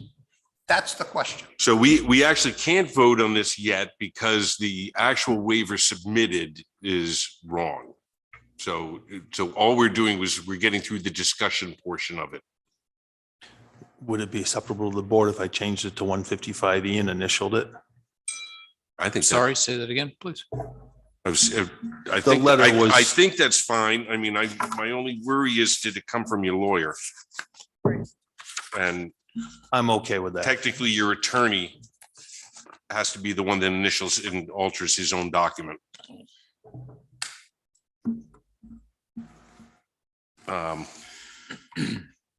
But for that matter, just for the sake of, I'm gonna throw it out there, I don't know why you couldn't write your own waiver request right here. Must have stepped out of the park. What are we on now? Oh, he wants Correcting the to- waiver request so that you can actually form a motion and vote on it. We have Because to, there was a clerical error on the actual waiver request. His lawyer put the wrong RSA in. So he just wants to correct the RSA himself and put in for a waiver.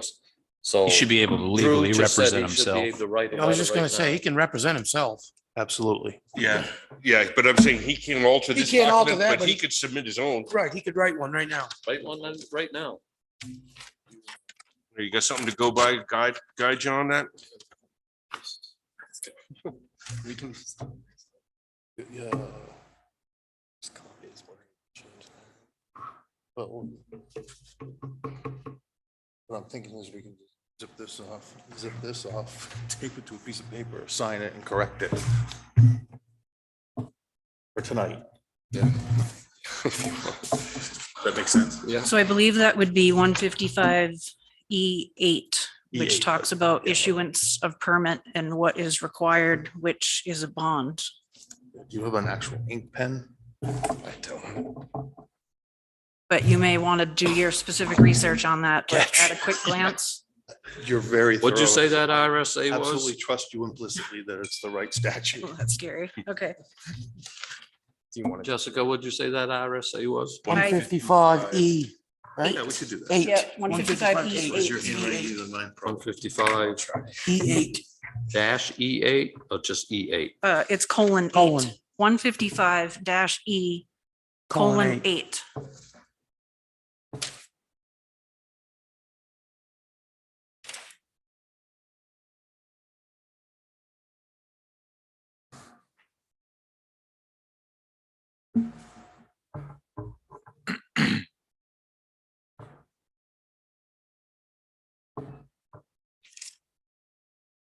You pretty much just need that single paragraph citing the statute, right? We don't need to. Yeah, put all the request a rest. Yeah, waiver. and Rest it's of the just like a legalese on the brief, bottom of it. just Yeah, a you brief don't need all that explanation. lawyer words. Lawyers. Yeah. Legalese. Yeah, just a brief explanation as to why. Okay. You're requesting that.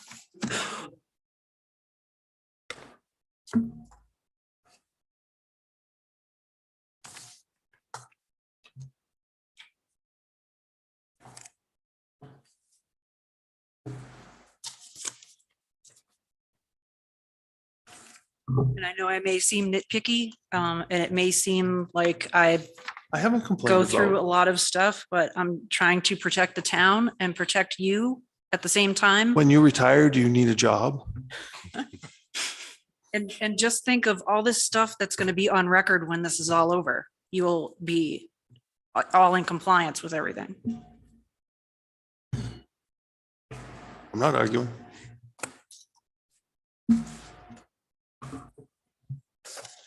The only reason I'm asking is my bookkeeper turned 78, 79. Wow.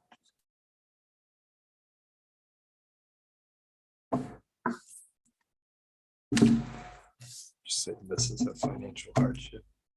Yeah.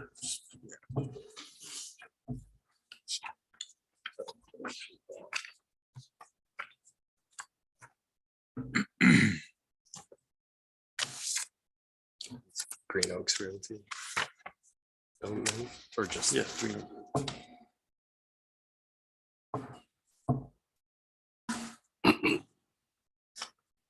All right, so Roger, Yes. I am assuming That's great. that once we actually have that official waiver in our hands, that you intend to make a motion. Yes. Financial hardship. is- You want to get that on the road? Start spitting it out. Yeah. Okay. Mr. Chairman. Best of my ability, I'll make a motion. A motion that we allow it to be reclaimed without the $185,000 bond. And that no permits be issued until such inspections and satisfaction has been completed. Okay. So, and essentially approving this waiver request that is coming across right now. Okay. Question? Keep my pen. Chuck it. Thank you. Thank you.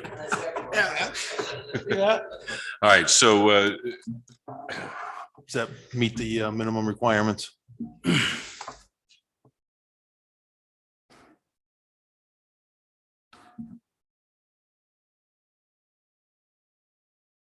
You guys want to, do you want to take a look at it? if it's dated, it should be dated. Just put read a date. aloud.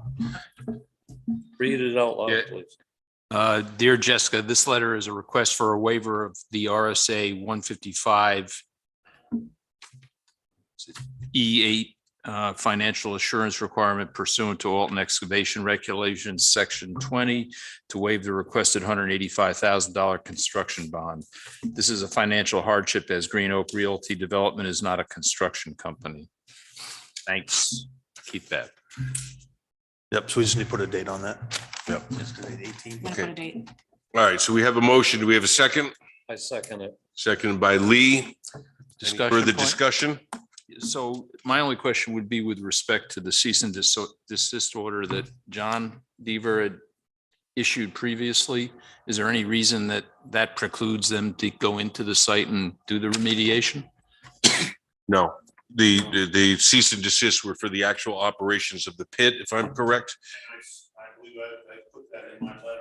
Yeah, there's been a, Feel it's appropriate to allow reclamation prior to the issues. That's fine with me. Okay. Just that still stands as long as it's still permitted. But it's solely for excavation then? Okay. Okay. yes. Yep, the Okay. reclamation work is permitted. Okay, so we have a motion, we have a second. Any further discussion? All those in favor? Aye. I'm going to be opposed. You say, I am going to be opposed. I am opposed. That's what you said. Okay. I am opposed. Who made that motion? And seconded. Roger made the motion, seconded by Lee.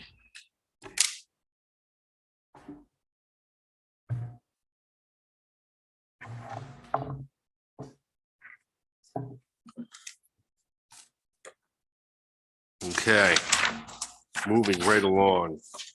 Let's make the telephone call go away. Well, the whole big section here, but I think it all concludes to the $185,000. This whole thing? Yeah, Yeah. Page 6, yes. 6 goes with that. Yeah. So the next one is actually in red. The Concom, this has had to do with the, I'm sorry, can we back up? sure. So all that stuff written in blue on page 6 is important. Oh, I thought we just covered all that. And then we No. just said, So you covered some of it. so, this has to do with the $10,000 restoration bond, which obviously now remains in place Correct. because that was going to be swapped out. But there was a question about the adequacy of that. You're think gonna they have to bumped walk it. me through that. I think they had bumped it up to what, 16,000? That was, So in order for the board to issue a permit, a bond needs to be put in place for reclamation. So currently, there's the $10,000 bond that was put in place with the original application for restoration of the entirety of the whole pit, which you guys just determined that a bond was not needed. So evidently, the board must feel that $10,000 is sufficient to reclaim that entire pit area, or you don't. So some bond needs to be in place. The 185, you guys have voted that that's not necessary, but a bond needs to be in place in order for him to be issued a permit for reclamation. didn't he put a 10,000, didn't you put a $10,000? The $10,000 bond does exist. Just so I can catch up, the $185,000, that wasn't for pit reclamation. Yeah, that was just for that, The slope. that northern slope. All right. So it looks That- like this other, the $16,000, didn't you say that was it? That's for Entire pit? maintenance. That's, So that's that's for the after fact. maintenance of the slope. Right? Maintenance Correct. of the slope, Correct. that whole slope. After it's built, Yeah. right, then you have to get a $16,000 bond to cover the maintenance of After that. the That's 30, good so for that's the 5 whole years. 5-year thing and- Right, renewable after Correct. 5 years. But he had already put one in, hadn't he? No, that bond is not, that $16,000 bond is not in place. No, but you got a $10,000 one right There's a now. $10,000 one in So there. he's only so- gotta- So he's just gonna, So, Gotta add 6 to it. right, to, No, no. 16 is separate. Different- 16 say different it's a whole thing. different bond. And, but to Jessica's point, that there's a $10,000 bond in for basically the rest of the pit, right? The reclamation of the rest of that entire pit, $10,000. And that's in place right now. So, But that was not for the slope is what you're saying? correct, that has nothing to do with the slope. Okay. So, So what the board needs to do is discuss whether what amount is appropriate to put down for a reclamation bond for the remaining portion of the pit after the slope is completed. Do you feel like $10,000 is a reasonable amount? Or you don't? Well, So at you the can la- either renew that $10,000 bond or, get a proper estimate. Depends, it's up to you guys. Was, Well, wasn't a 5-year plan originally? I think we're talking about reclaiming. Yeah. pit now. We're off the berm, we're on the rest of the pit. right, for the, $10,000 to do the rest of, I mean, I'm seeing numbers that aren't even here. It's $185,000 to do this. And But we're gonna $10,000. do all of this with 10, so the numbers are screwed somewhere. That 10,000, when did that come up? Where did it come from? yeah. Whose So number was that that? $10,000 was a number that the applicant and the board agreed upon without any backup, without any research, without any estimates, without any documentation. $10,000. Oh, didn't the Conservation Committee end up coming up No, with the so So 16? that's where that number came Different, from. different, Different animal. There I was different realize subject. this, But no town engineer involved. There was nothing involved at that time. And $10,000 was agreed upon as a reasonable number. Can I add some information? Yes, please. Okay, so under 155E, all right, any gravelled area within the pit is considered reclaimed. Any vertical ledge wall is considered reclaimed. So if you look at the majority of the pit operation in there, as you all were out there with the site walk, the whole entire floor is actually gravelled and stable. And that's right in the 155E statutes. Well, maybe that's where the 10 grand came up then. Because obviously he doesn't have to loam the whole pit and grow grass. It seemed pretty arbitrary though, I guess. But there was no scope of work or anything, right? No, there wasn't. most of it's grown up now anyway, so, right? It's all coming. Some in of it's, gra- yeah, it's already Well, I mean, it's started. coming into grass and Oh, yeah. So when was that $10,000 voted on? Do we? That was at least 3 meetings ago. So I think the $10,000 was the prior approval. That $10,000 bond, it's dated the 6th of September of 2018. So I believe it might have been the July meeting when you got approval, that conditional approval. I think it might have been Correct. in that July 2018 meeting. I would agree with that. That the meeting that went south? No, that was the meeting or the meeting before that. Well, Yeah, I mean, we had conditional approval, all but conservation's approval as an abutter. Everything else was done on the original pit permit approval. So the question before the board is does that $10,000 seem like a reasonable number? well, Correct. maybe we can get Mr. Huff to come up and help us out. I mean, I originally I said. Shoot from the hip? The numbers are night and day, but if he doesn't have to do the floor and he doesn't have to do the wall and he's already done the slope, maybe Mr. Huff can help us out. If you would, Dana, I'd appreciate it.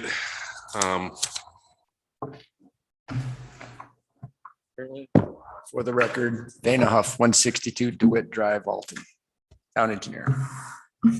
I do have an opinion. But I'm going to back up and you mentioned a vertical wall. That's not what the plans show. The plans show that all of the slopes in that pit are to be at 2 to 1, covered with 6 inches of loam and seed.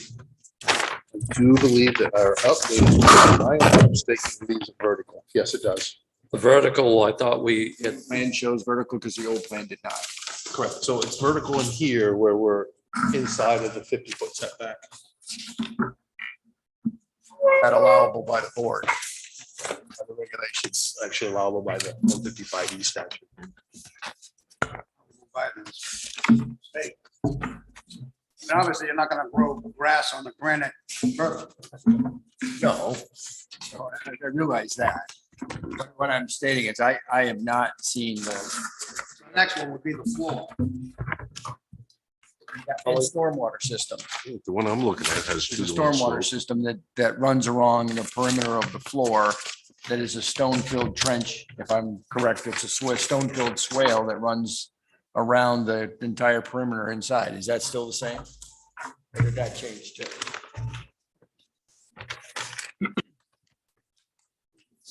Vision date, 6/29/22. We're not even back here. Oh, you're on 1 of 8. So I'm on wasn't he gonna put a slope? 6 of Up 8, the back instead of reclamation a- plan. Yeah, hang on, we have some housekeeping to do. I have gravel swell, but I also have slope, not. Yeah, it should be. Yeah, So that's what I'm going by. Yes. And 6. right. Yes. And it's still showing slopes and it's showing a revision date of June 29th of this year.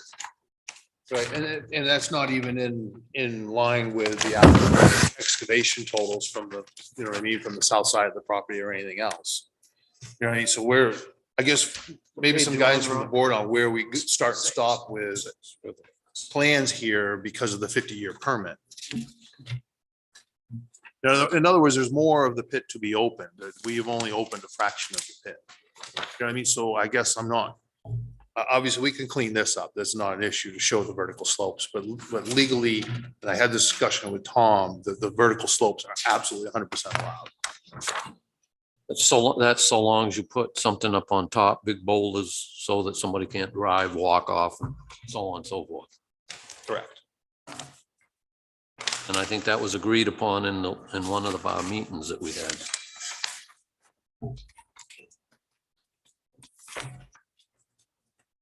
That's what she was gonna do, is at the top of the vertical walls, put down rocks big enough so that protect anybody. So again, with the fact that the pit will, you know what I mean, will always be ever evolving, you know what I mean, is to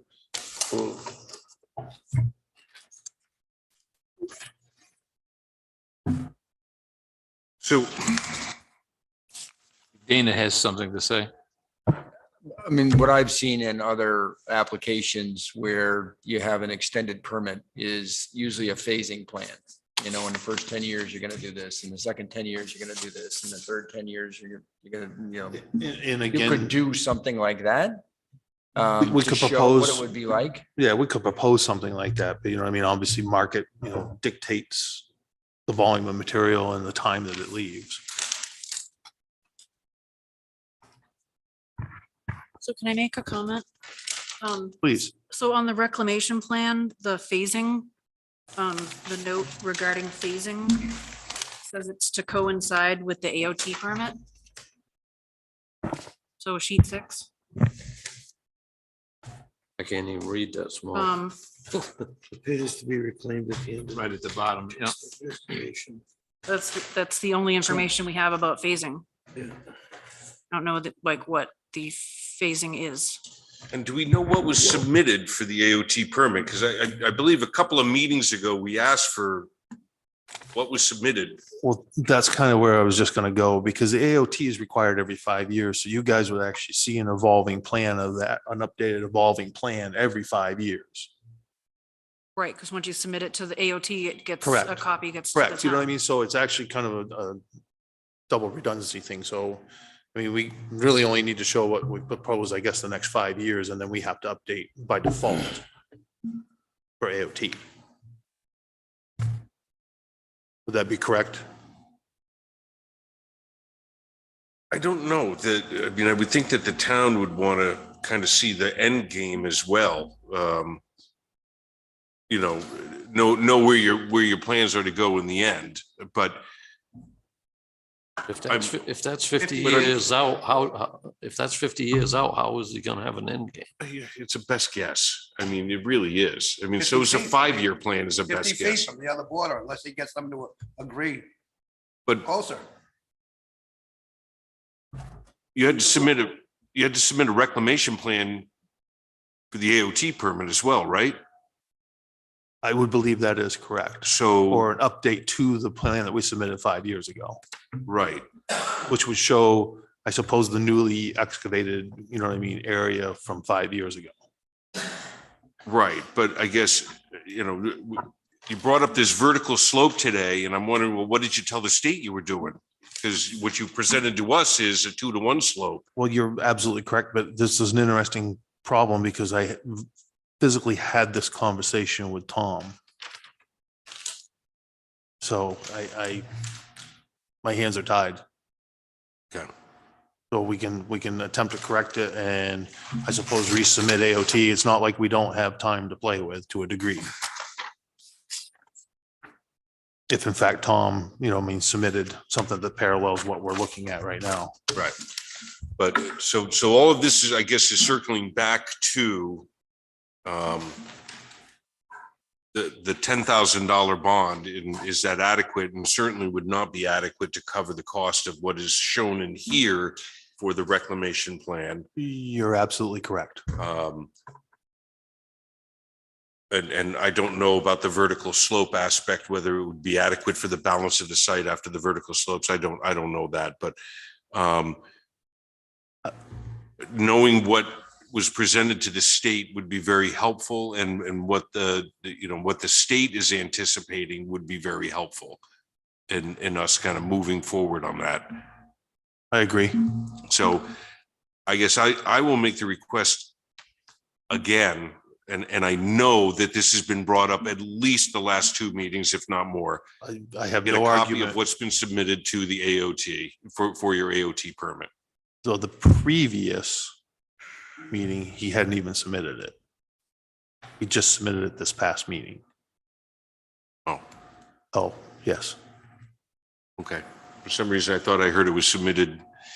at the last I meeting. was mistaken because I had emailed Tom with regard to my conversation with the gentleman's name escapes me at the moment at DES. But he had indicated they weren't, overloaded at the moment. They should be able to turn around in a couple of weeks. And I sent that email out to both the attorney and Tom Varney, and somehow Barney never sent the application in. So that was kind of, I think, the misunderstanding on the last meeting. So I think he sent it out like right after the last public hearing. Okay, so, yeah, so if we could get I agree. a look at that, that would be great. And so on that matter of the $10,000 restoration bond, I think I'd like to table that discussion another time, next meeting.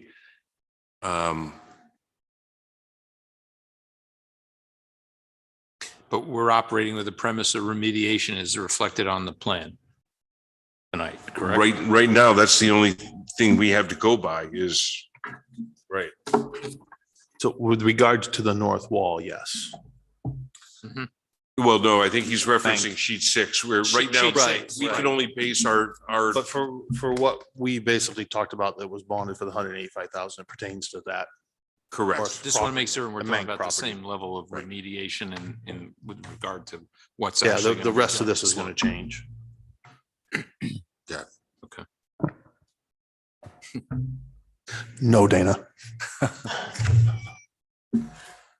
I was going to make a suggestion. I mean, these plans clearly need to be revised to show your vertical walls because they do not right now, right?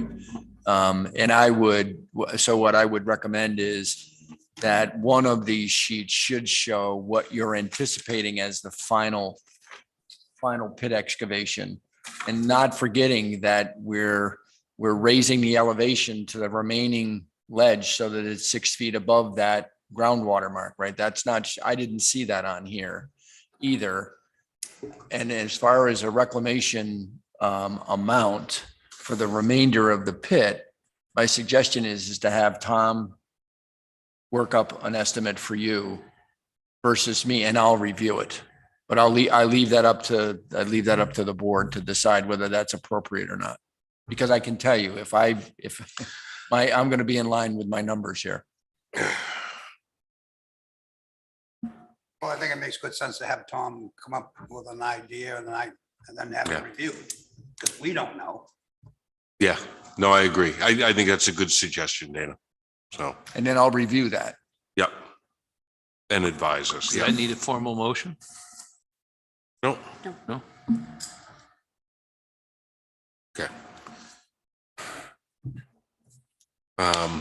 Now, should we request what he's gonna do on the vertical wall, if he's gonna keep on the plan?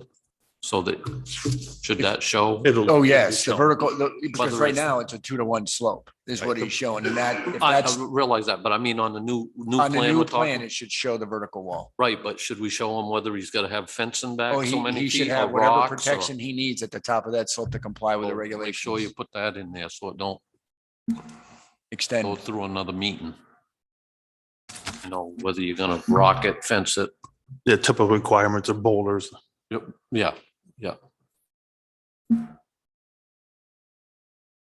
I'm just saying that way it saves. Put it on the next plan and saves. Along this, because that's what's. Saves another Right. meeting. Was there anything more on these, the bond, And Dana mentioned something about the 6 feet, if I can. It is mentioned in this here that he has to stay 6 feet.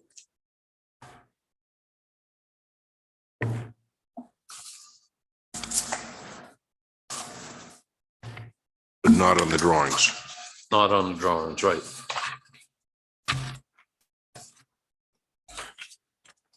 So you might want to just mention that on your drawing somewhere, is it 6 feet? You know what I mean? The elevation. Yeah, The bench, you were going to bench from where the floor is now. If you Yes, continue you to go want to show south, the new floor elevation. 6 feet higher. More or less, because there's nothing existing in that, we're probably just gonna have to make a note that the floor elevation will change. Because right now, there's nothing existing at that level. Yeah, which is, if I may, Mr. Chairman, which is generally why you would show what your intended end game is, you know, how you intend to totally excavate the pit. And I understand that things will change, markets will drive things. I get all of that. Yeah. But generally, I'm used to seeing a final excavation plan because that's what the board would build their bond off from, their bond amount off from, because it's reclamation of that.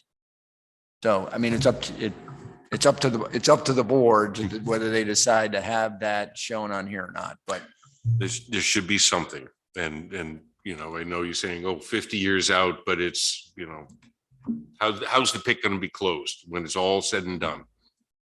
Exactly. I would agree. Yeah. I'll still be here. Well, What's that? I'll still be here. 50 years? 50 years? Will you be wheeling me in? pretty good chance he's the only one that'll still be here.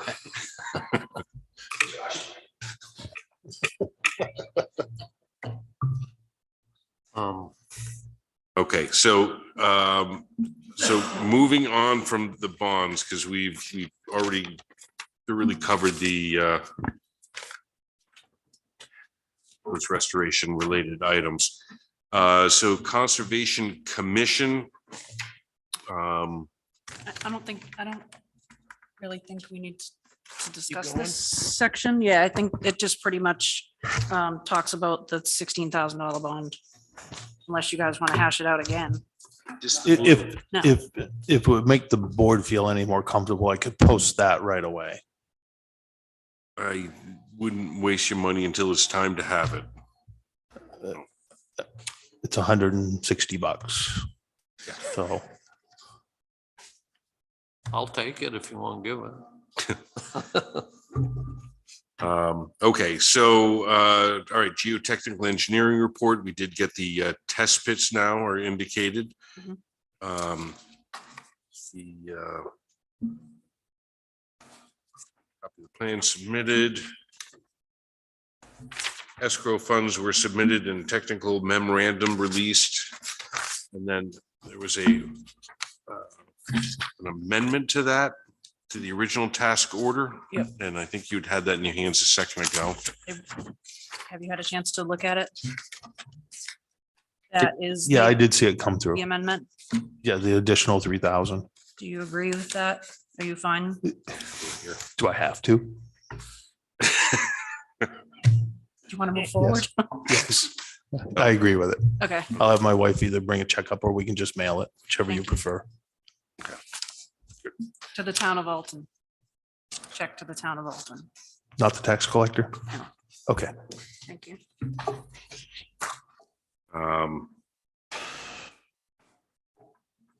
So then the geotechnical stability summary, and as of the writing of this, we had not received a review, but we have since received that review. Yes. And I guess in general, you concurred with their calculations. Our geotechnical engineers were satisfied with the information the additional information that Miller submitted for the purpose of what that slope is. Yeah. I mean, if someone were to build a house on it, we would require something additional, but Different that's story. that's not what this is about. So we're not asking for anything more. We're satisfied. All right, no house building on the slope. All right, then we kind of already touched on this, the material processing, the noise impact study indicated the 1 month of the year, you'll have a rock crusher on site.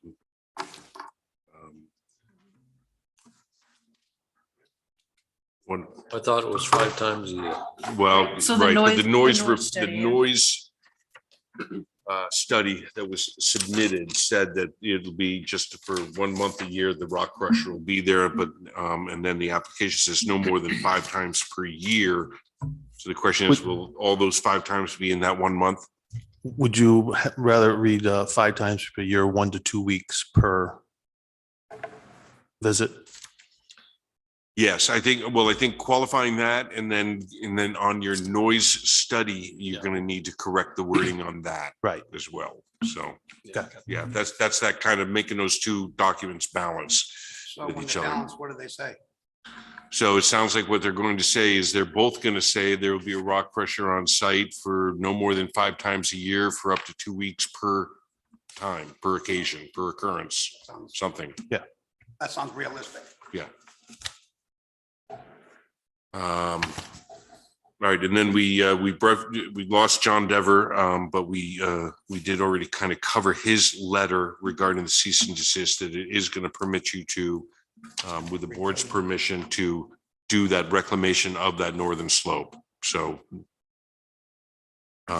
there was additional information in there in that letter, though, that's worth bringing up. That you question has been raised of bringing in product from other locations and being sold from the pit, and that becomes a whole separate use as a contractor's yard. So we actually talked about that a few meetings back, that we were bringing septic sand in from Ossipee. And that we determined, I didn't think that it was just ancillary to the pit operation.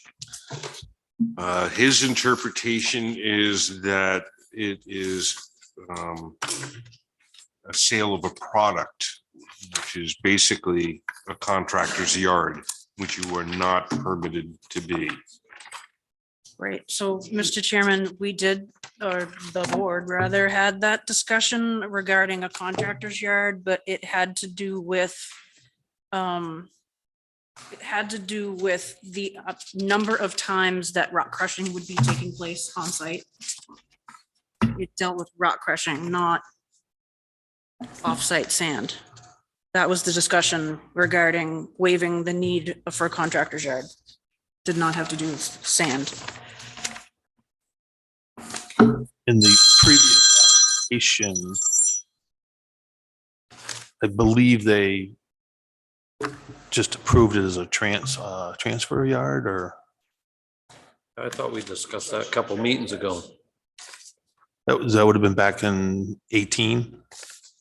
It was either last meeting, the meeting before that we discussed. I don't think they called it a contractor's yard, but it was to transfer material in and out of the pit. Right, we don't have a use for that. It's just a contractor's yard. A contractor's yard? So I guess we need to talk about whether or not you'll approve the use as a contractor's yard to So that'd be bring just septic another sand to approval. Alton. I think that requires ZBA approval. Correct. That's a separate use to sell offsite materials.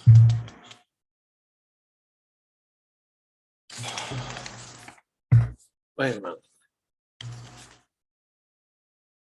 So even these places that are selling back mulch and stuff and buying it from off-site, they're a contractor's yard and that has to go through ZBA? Well, depending on where they're zoning. What is Jedri's yards zoned as? I'm not sure what zone he's in.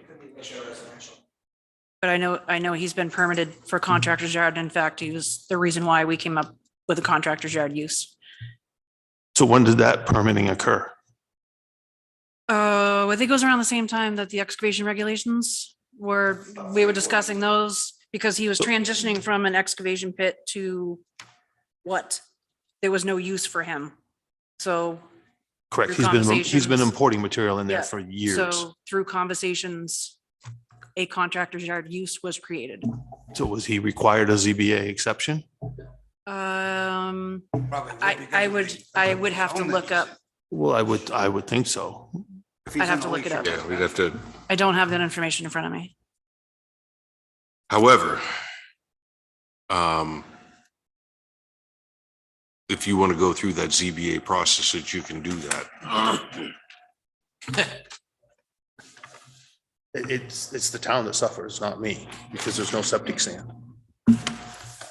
And if you don't agree with Mr. Dever's decision that you would need a contractor's yard, you can always appeal his decision. That would be to the selectmen or the ZBA? That's to the zoning board. So you always have that option if you feel like that's not a, Now, what's Al Graymont's considered? He's selling sand, gravel, crushed stone. There'd be a contractor's yard. But if you're gonna- Yeah, I was gonna say, is that dinner? We're gonna get your contract, yeah, that's. Right, but I just remember him setting it up and I couldn't tell you. I couldn't tell you. They were in for a site plan. Yeah, they were, but I don't remember mentioning anything about having to go through ZBA and all that. He went through the planning board. He may not, I mean, depending on what his zoning is whether, right, contractor's yard is allowed in And the Gedry's been doing it commercial since- residential, but is special exception everywhere else. I can't remember all the details, but But Gedry's been doing it ever since he opened that pit. He's been hauling stuff in. all right. Anyway, I'm just saying, we're getting off on a tangent here and well, I it's just, already 20 after 8. So, well, I'm just feeling as though we keep adding stuff to his, well, we keep learning new things as well. no, we Right. keep adding, So, find things. Mr. Chairman, I'm gonna ask you this. So I've got a store and I sell root beer. I came in and got a permit to sell root beer. Now all of a sudden, I decided I wanted to sell some orange soda too. I gotta come back to the planning board? I'm not even going to entertain that with an answer. Hey, he's got a pit, a gravel pit, sand, rocks. That he Big rock, produces little rock. on his own property. He's not importing those rocks. It's not a good analogy. Let's move on here. Sells. That's the analogy. Sells his products.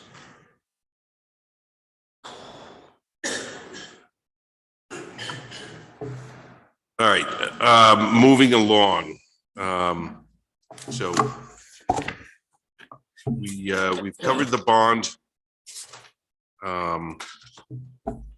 Copy of the driveway permit was submitted. And I guess you're applying for an updated. Yeah, that's been submitted to the state and we're just waiting to see if there's anything we need to do to update that. All right, and then the conditions precedent, which I think we're gonna have to do some cleaning up on. Are you, am I on a different page than you? no, I'm just trying to check things off. Okay. There we go. So we've talked to you about a few things tonight about the cleaning up of the drawings and the numbering and the title sheet here as well. And I think all of these notes you should have already received. Total number of sheets. So all of this stuff you guys should have gotten this shortly after the last meeting. And I'll update the conditions according to what was discussed from tonight. Okay.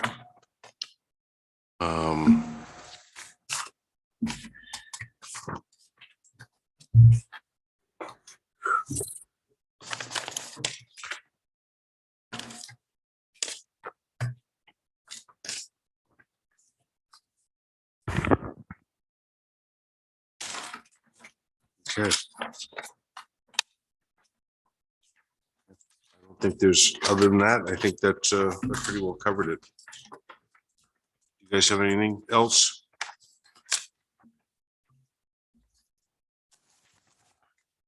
So if he goes to the ZBA and asks if he has to do that and they say no, should we require a letter from the ZBA? We would get a letter. We would get their ruling.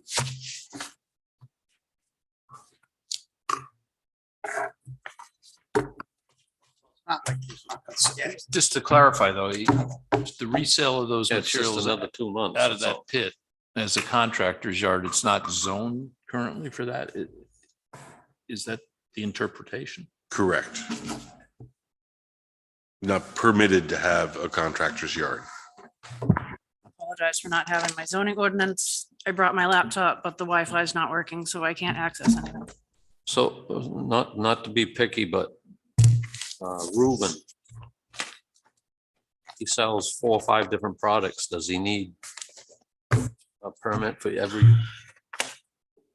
I'm trying to learn stuff here. I'm just, Yeah, so it's not a because he sells permit. sand. It's and- not if he's got a a coarse sand, and now he's got to go get a permit to sell fine sand. It No, I'm doesn't work saying like that. He's selling sand, but now he's selling lumber. Now he wants to go selling sand and crushed stone. Does he have to get a separate permit is what I'm asking. To stockpile that material, quite possibly. I would leave Okay, that that's up to what- John Denver. I don't know. If it's bagged mulch, that's Oh, different. that's You know, different, that's a yes. prepared product. That's what I'm Yeah. trying to learn. Yep. I can add some information to regards to that. In the ordinary course of producing or manufacturing spec road building materials, it is generally common practice to bring sand in because a lot of towns will not allow 304.4, which is crushed stone fine. They still seem to have a permeability issue with the ledge pack. So they still require 3043, and I'm sure Dana understands exactly what I'm talking about, which requires sand to be mixed in with the product in order to actually achieve that spec. Yeah. So it's a normal practice. Right. And I That's to think, bring it in. It's not to resell it though, right? It's being manufactured into the gravel to be resold. right. So you're manufacturing on site with your gravel and it's not, But I still have to import the sand to mix into the gravel. Yeah, but the product is, is the finished good is based on the Now you- excavation of the material Now out you're of the cutting pit. hairs though. You're saying he can't bring stuff in and resell it. Now you're saying he can bring it in, mix it with something and resell it. It's a fine line. There's no doubt. It's a very fine line. but Mr. Dever has issued the letter that says that is not permitted right now. So. Okay. Anything else? For the board? Dana, thank you. Public, any public comments?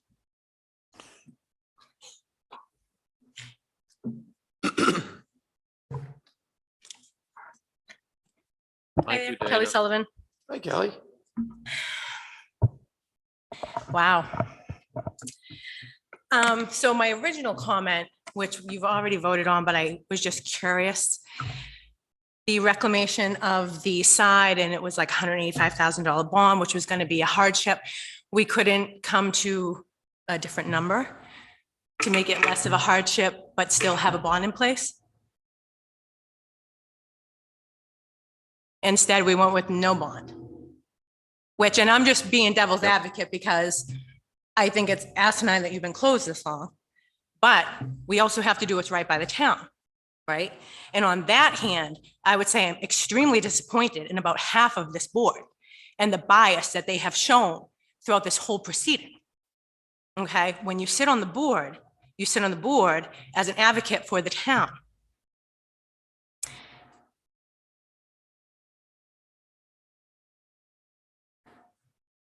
I also think the contractor yard thing is ridiculous, but it's a law, right? If you have a rule, it might be a ridiculous rule, but as long as that rule has to be followed by everyone, that's the rule. It's when you pick and choose, that's the problem. So you can have 100 rules and I might not like them all. I have to follow them all. And as long as everybody else at the table has to follow them, then so be it. And that's generally the way society runs, to my knowledge. So those were my only comments right now. Thank you. Thank you. Anyone else from public? Close the public session. All right, anything else from the board? No? All right, so we're gonna this up again next month.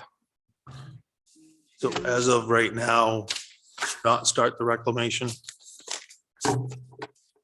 Oh, I thought we had just said that you could start. You could. Okay, I Yeah, just so- want to clarify that I can go in there. I'm not get glad shot you by asked the Mr. question. Devers. So I think that we need to make sure that all of the monies are in place for the town engineer, right? Oh, yes, yeah. So obviously that's got to be in place. The board has said that you are not required to put up a bond. So it's time to get it built. Okay. Mr. Chairman, I have a question. Yes. So wouldn't he need his AOT permit in place before he's out on site?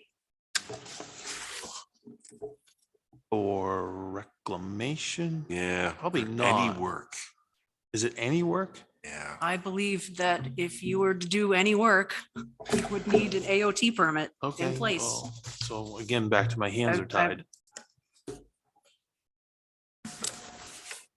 Does that mean he has to wait until he gets his AOT and bring it into at the next meeting? Or can Well, we he, may have to resubmit, Lee, because it wasn't done right. Have to resubmit the AOT because of the done right. The plan's not showing The vertical wall. what it's supposed to be.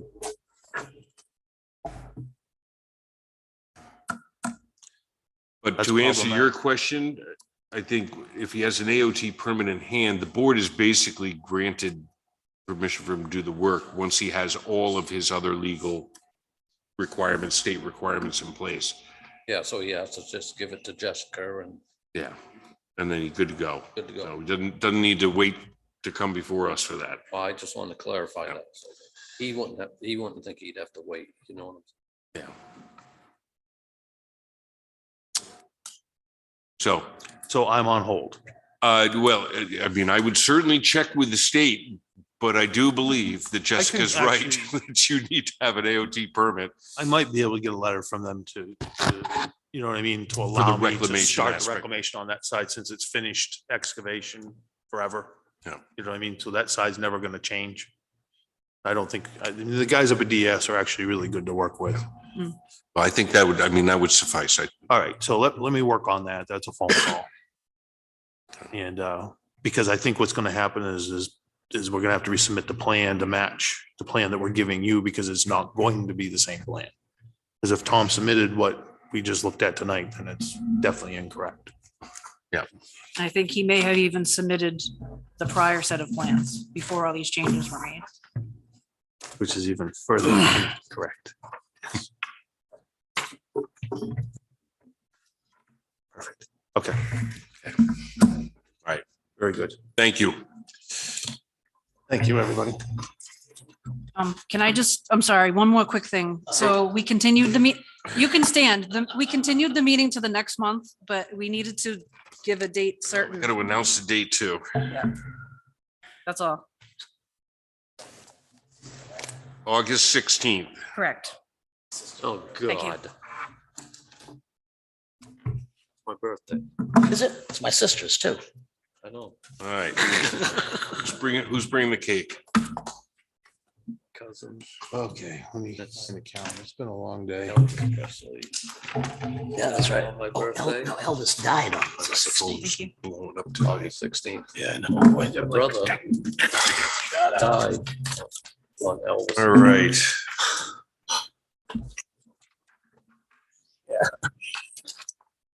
See, which plan are we going to now? here? Now, do we have to refuse one or will Scott come back or? No, you had us, everybody on one before I left, Yeah. Oh, okay. Yep. I didn't know how that worked. but I'm back. Scott is back and so is Tom. All right, so next on the agenda, completeness review of application and public hearing if the application is accepted as complete. Case P 22-23, final major subdivision, Prospect Mountain Survey, agent for CNA Holdings on 84 Jesus Valley Road.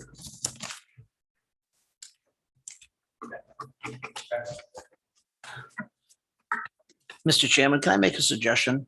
I would like staff to probably come up with what John Jedry had to do to review his, as well as the Graymont Earth Materials, what they had to go through. I don't recall any ZBA approval, and I just would like to be certain of that.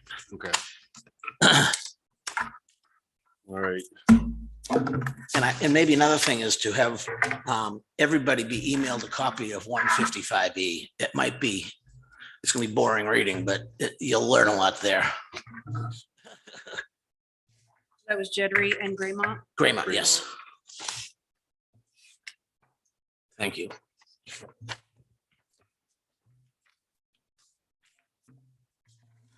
All right. Completeness review.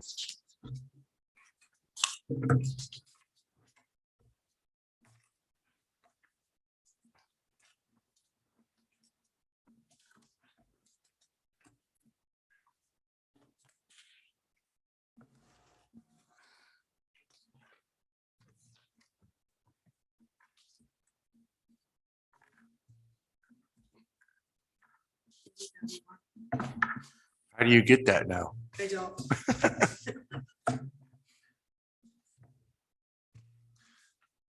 So we have waivers.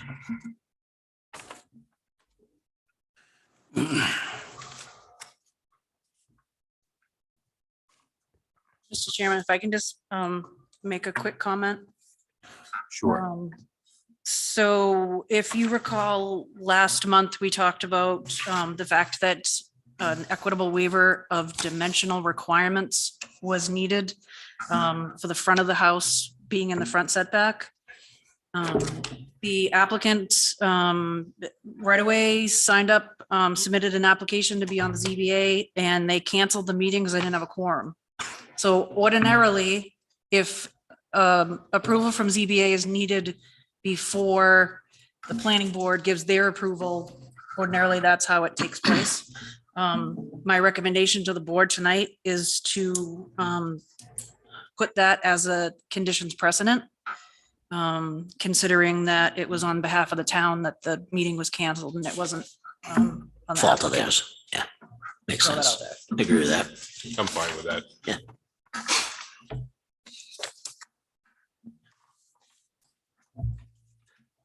Do we need to make that as a motion? No, it could just be a condition. Yeah, we'll just read it in at the end. It's really funny. I see on map 14 here is for Catamount Drive in Tewksbury. Oh, right up behind this property was a project called Catamount.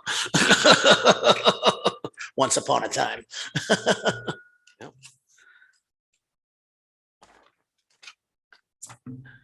We're dating ourselves. Yeah, well. Can't help it. You gotta go through some waivers.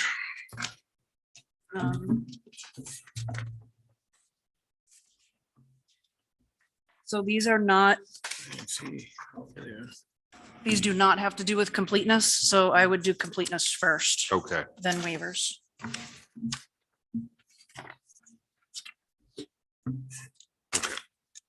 So.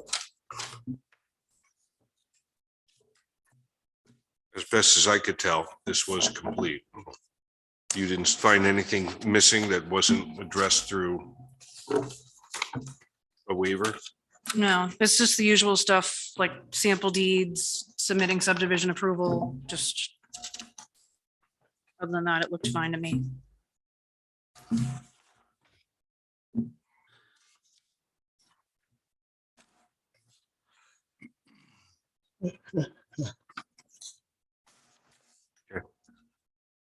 Board have any, Is the soils map, I guess, what's the situation on that? soils mapping? It says indicated on topo map, but is Yep. that sufficient? There's no separate soils map. Right. It's Is it on, it's on sufficient a with what's topo there? map instead. We often will accept that as Okay. as sufficient. There are times that there's a report and the soil scientist might stamp the report, or the soil scientist might have the stamp on the plan.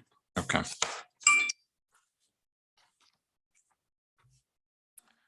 So I'll entertain a motion if the board so desires.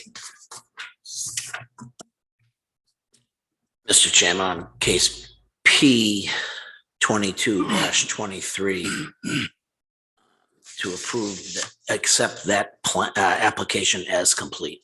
Second. All right, we have a motion seconded by Brock. Any discussion? Hearing none. All those in favor? Aye. Aye. Any opposed? All right. Waivers.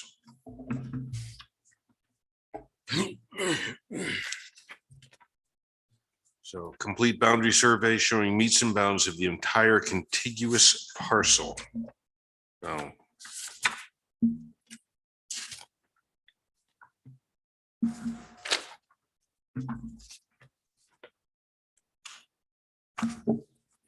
Press, where are they? Oh, right there. So large lot, and you've surveyed the front half. No.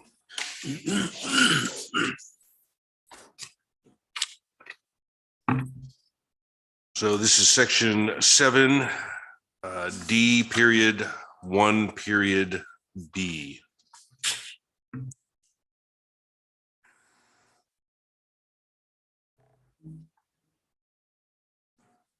So the intent is, as we discussed, about putting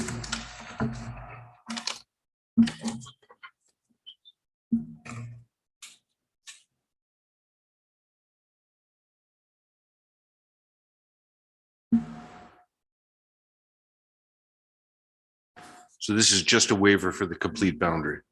So, Yeah. you still do meets and bounds for the new For the, lots. for yeah. the new lots. Then there's just the remaining land. Right. So I'll make a motion that we grant waiver request for section 7 D.1.B. Second. I'll second. Okay, go ahead, Dwayne. Nope, that's fine. The second waiver kind of follows in with that first one. How so? Bearings and distances. I'm not going to survey the whole lot. I'm not going to put bearings and distances on the lot, on the lines that I didn't survey. Right, because he can't do these, Raj. All right, The so outside line you can't do. Let's just deal with the one we yeah, have. we're gonna run through these real quick one at a time. So we've got a motion. We have 2 seconds. Any further discussion on that? All those in favor? Aye. Aye. Any opposed? No.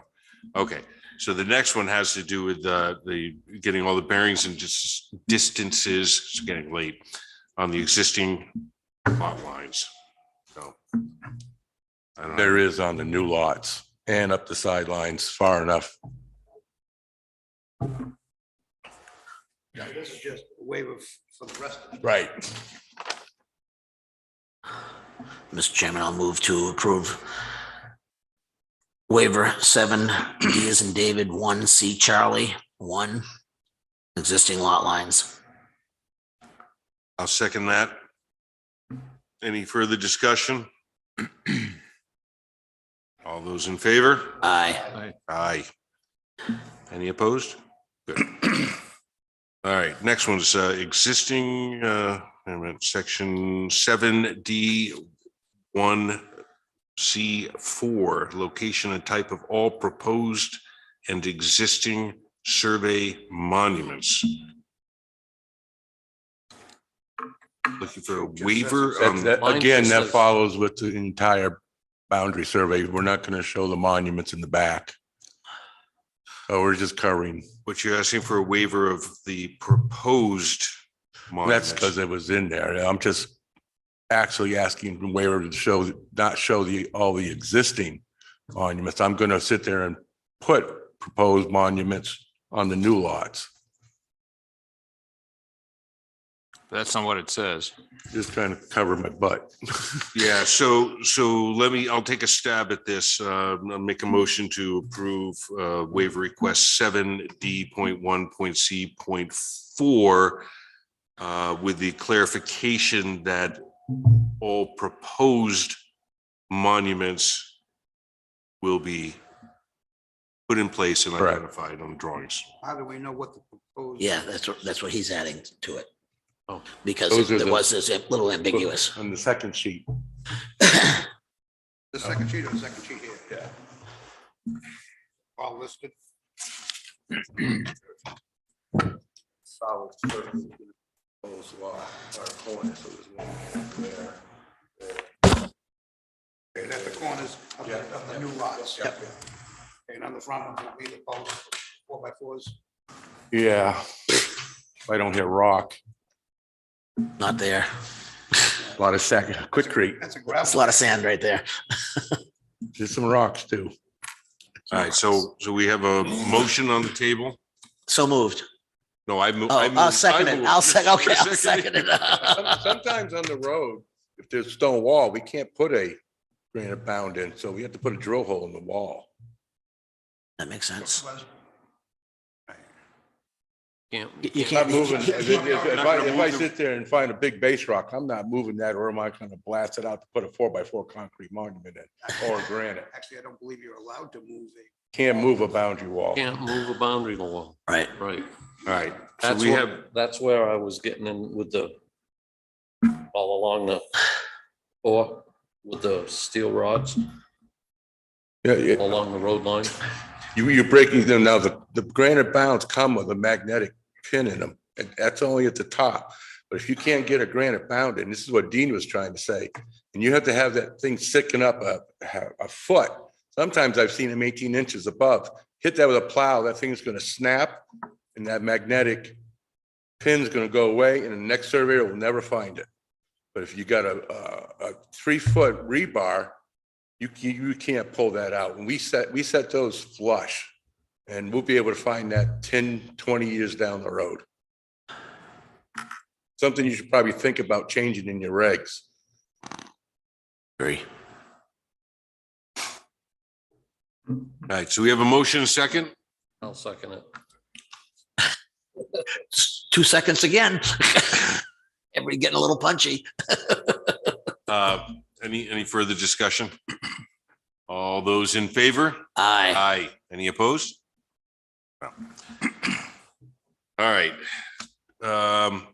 Next waiver request, section 7D.1.J, show all jurisdictional wetlands as defined by the zoning ordinance and the 25-foot wetland buffer.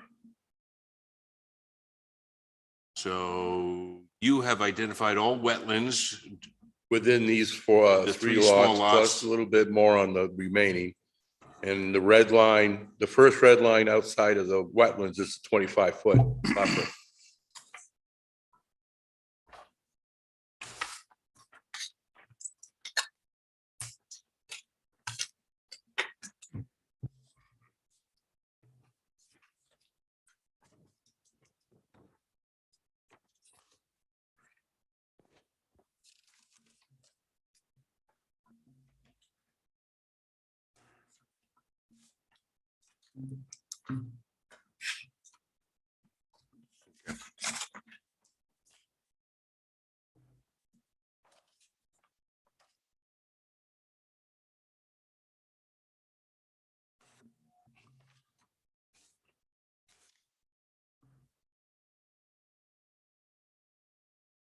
so much that's poorly drained. Isn't that like a sand pit?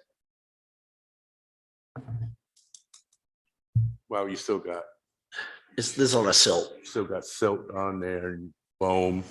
It gets wet. If you got water running through there.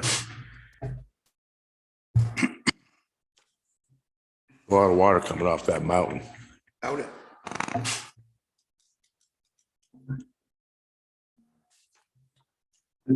Okay. Anybody from the board want to make a motion or? I'll move on wetlands, the waiver 7, D as in dog, 1, J as in John.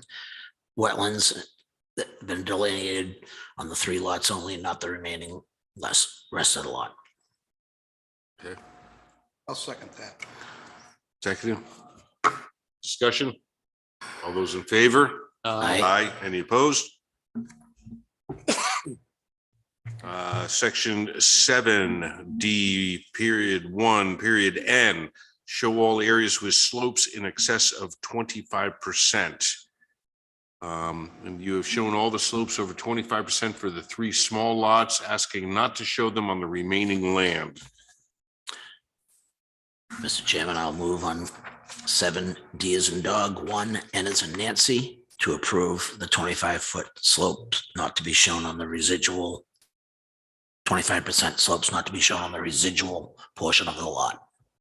I'll second that. We have a motion, second. Any discussion? All those in favor? Aye. Aye. Any opposed? And section 7C, period 10, period, road and driveway profiles, cross sections and details. All driveways are existing.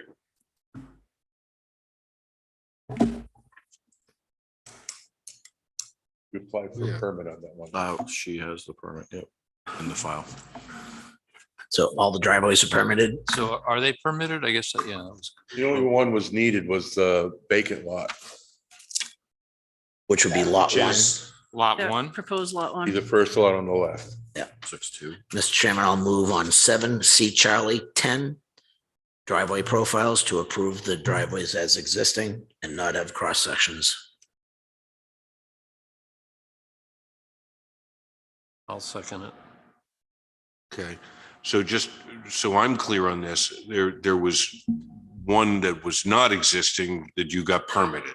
Right. It was there, it's an old Woods Road. Oh, okay. It was, That doesn't mean it wasn't permitted. exactly. Yeah. That's why you got the permit. Okay, all right. All right, so just as a clarification to that motion that they weren't all existing, but Right. Oh. Well, they're all permitted. they're all permitted now. Right. So, okay. Any further discussion? All those in favor? Aye. Aye. Any opposed? All right.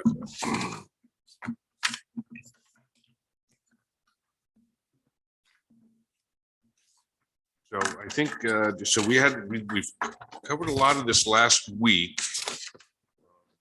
Last month, excuse me. Been over pretty much everything. Yeah. You applied for state. I've got comments back, which I'll get back tomorrow. They were very minor. Which is a good thing.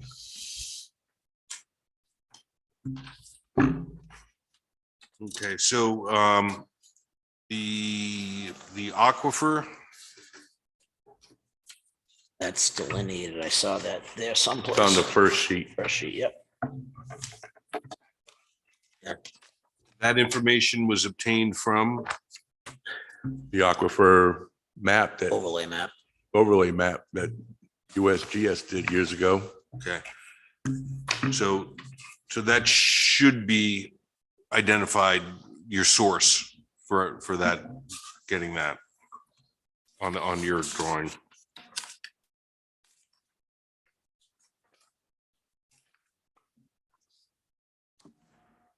And we have no utility poles shown?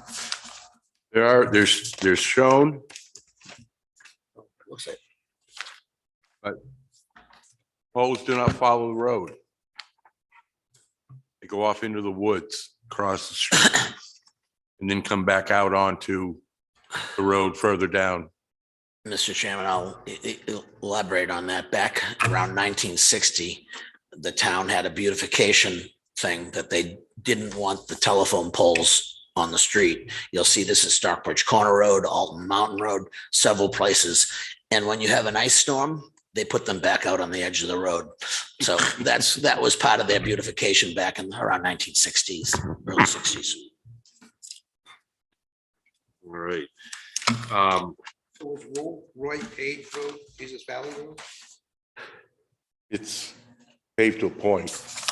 Page, Oh, what? Roy Page. Roy Page, is that Jesus Valley Road? On this picture?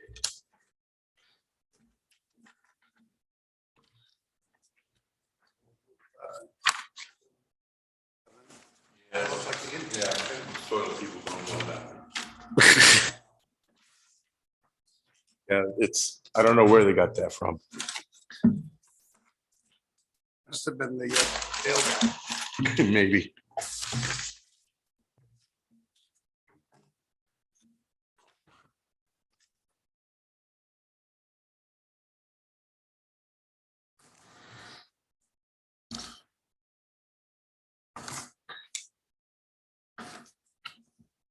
So typically, we would see a utilities plan. So when you say that the poles are off the road,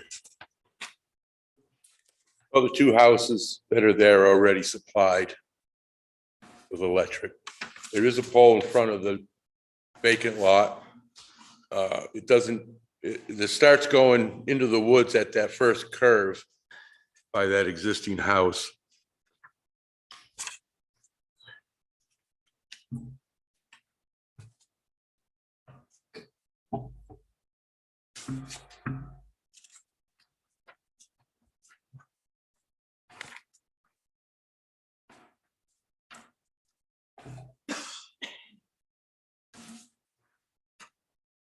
Okay, and there's some, I guess, some other items that are noted here, the overall plan date 12/2/21, but a note under reference plans 5/25/22.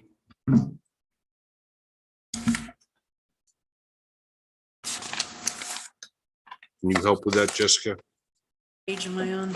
I'm on 4. Oh, okay. Pages. Page 4 of which one? Because this one's only 3 You're pages. talking about the dates? The date. Your review. actual. Oh, okay. Yeah, the dates. Oh, okay, so This one, the, Brock? that cover page, so the overall plan has a date of 12/2/20. Okay, yeah. And then it's the notes. See what I mean? The note section where it says this subdivision plan contains a total of 3 sheets. And then it lists dates. Is that on the first sheet? That's on, so on sheet 2.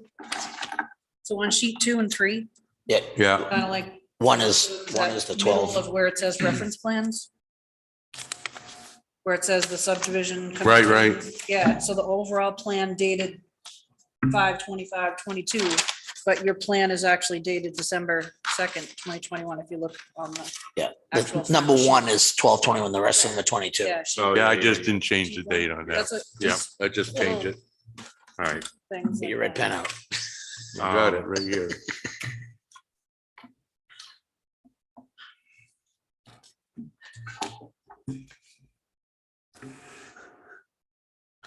So the project narrative indicates that the remaining lot has an existing driveway to the rear of the lot to a future building site. Yeah, I don't show that. I show the driveway. On sheet 2, you'll see it. Over to the right, and it keeps going up. Yeah. It continues all the way up. Is it an existing driveway It's there right now. It's a permitted again or not? good question. Now, is that, Has it been there? Yeah, it's been there. I mean, the driveway, I don't know how far a driveway has to be permitted in terms of, but the initial part of it has been there.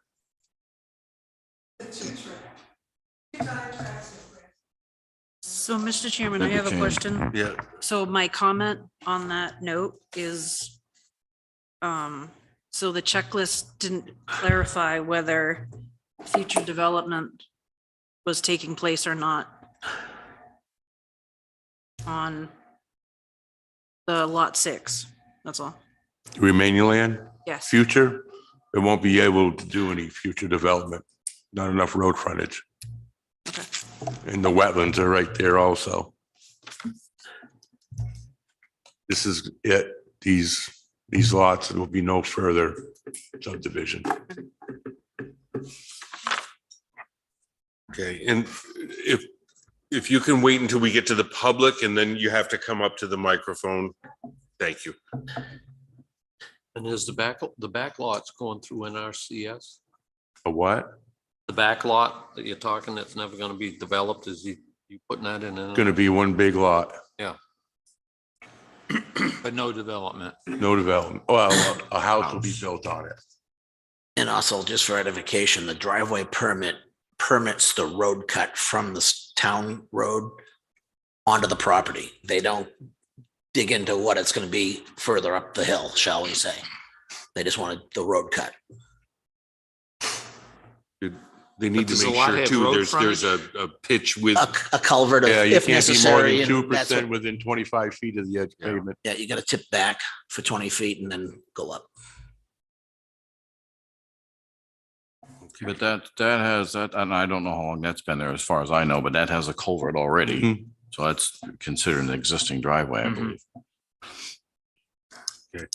and then Jessica, you noted that the project narrative should include the projected increase in auto trips per day and overall positive and negative impacts on the community and whether there is potential for further subdivision.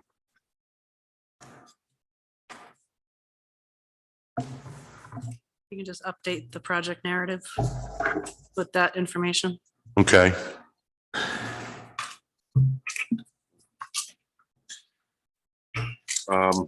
Okay, under other comments, I think there's just some cleanup needs to be done.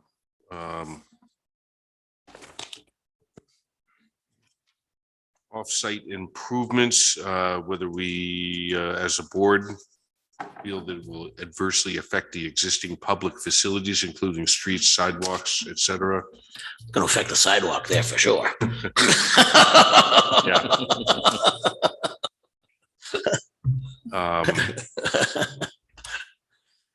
The aquifer overlay, right?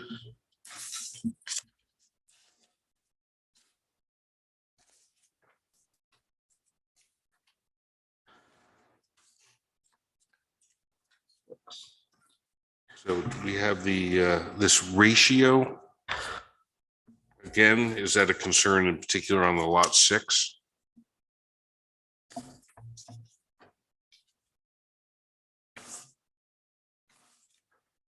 That's another thing you should have resolved too. When you have something like this, that remaining land can't meet your lot ratio. Yeah. All the other lots meet it.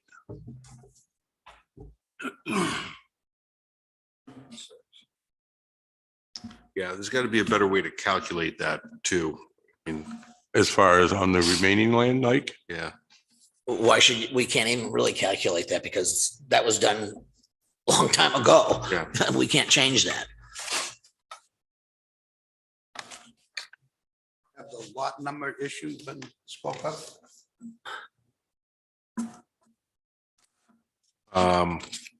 No, I don't think we've gotten to that yet, where the 6 dash needs to start at 6-2, because 6-1 already exists. Yep, I already discussed that with Paul. Okay.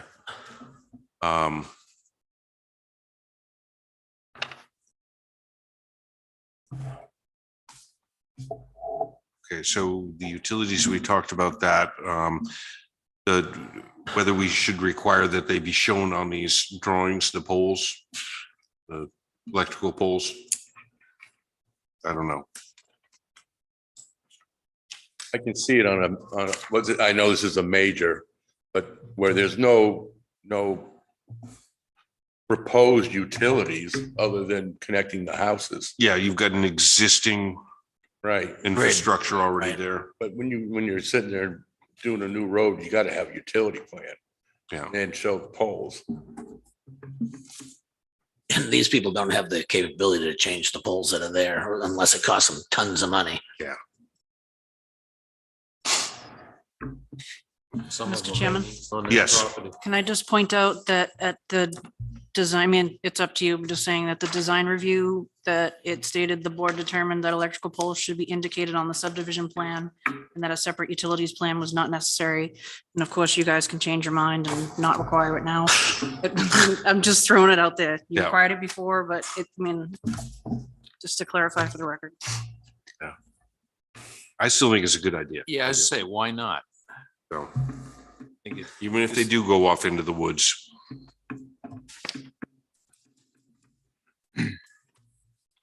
Fire protection. So this is interesting. The fire department provided comments during the design review phase. And the board suggested that the applicant look into installing a dry hydrant.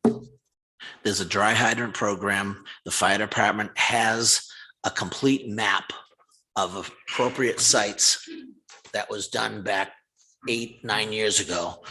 And if they want to put in a dry hydrant, that would be greatly needed, but nothing, the Board of Selectmen have not mandated fire protection. So this, we can't pin them down because there's nothing there to do it, but it certainly would be a help. Okay, so I guess we'll stick with the, And that's why we did this, the dry hydrant plan in lieu of the cisterns, because Barnstead has 30,000 gallon cisterns with self-filling features. Well, that's going to cost somebody $100,000. And that's just, Fire a well too. yeah, yeah, it's absurd. I mean, you know, we have a few 10,000 gallon ones in town, one up by the landfill down on 28 South, Tall Timbers, Timber Ridge, or whatever you call it down there. There's a Alton Mountain Road. Yep, in Brad Jones's subdivision. Yep, Save on Insulation down there. I don't think we have any more than 7 or 8, but then there is no program in place or funding to make sure these things stay full of water. Yeah. I mean, you could go there someday and all you're gonna get is dust. Fire department's responsibility to keep those full. Well, the fire department hasn't got a budget to do it. That's the problem. all right. We're not gonna solve that problem, but that is a problem. That is a problem. Okay, driveways we covered, regional impact, traffic impact analysis.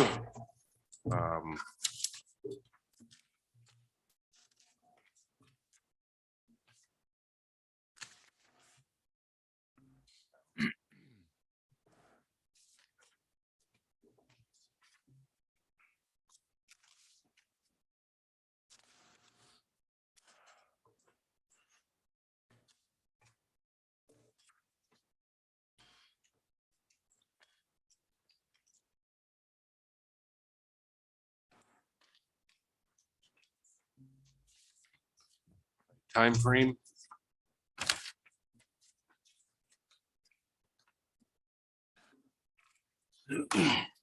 Time frame for what? Completion? Active in substantial development. I think he's pretty well done. I drove up there the other day.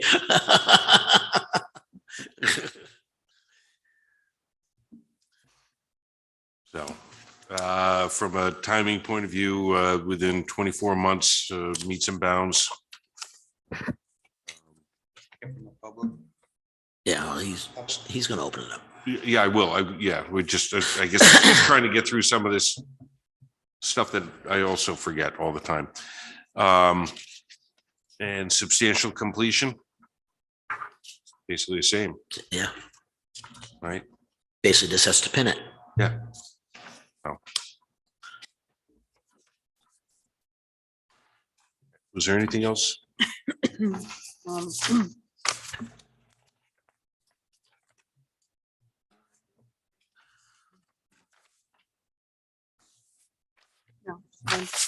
Okay. All right, so we open this up to the public.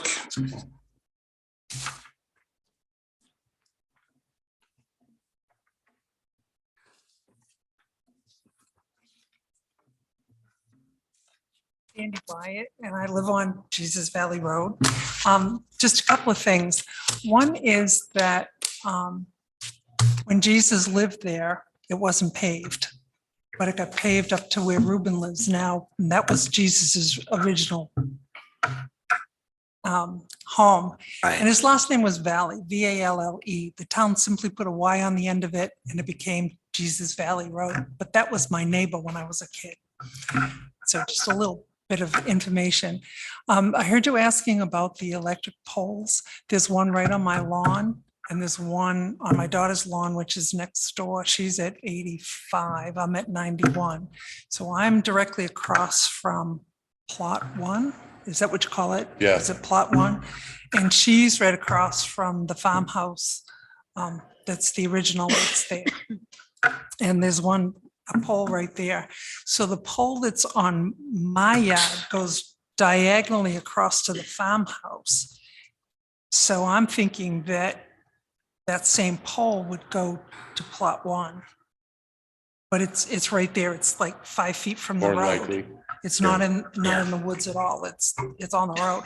And then it goes across the street over to the other side of the street. And then the power goes across to John Marikas's house, which is down across the brook.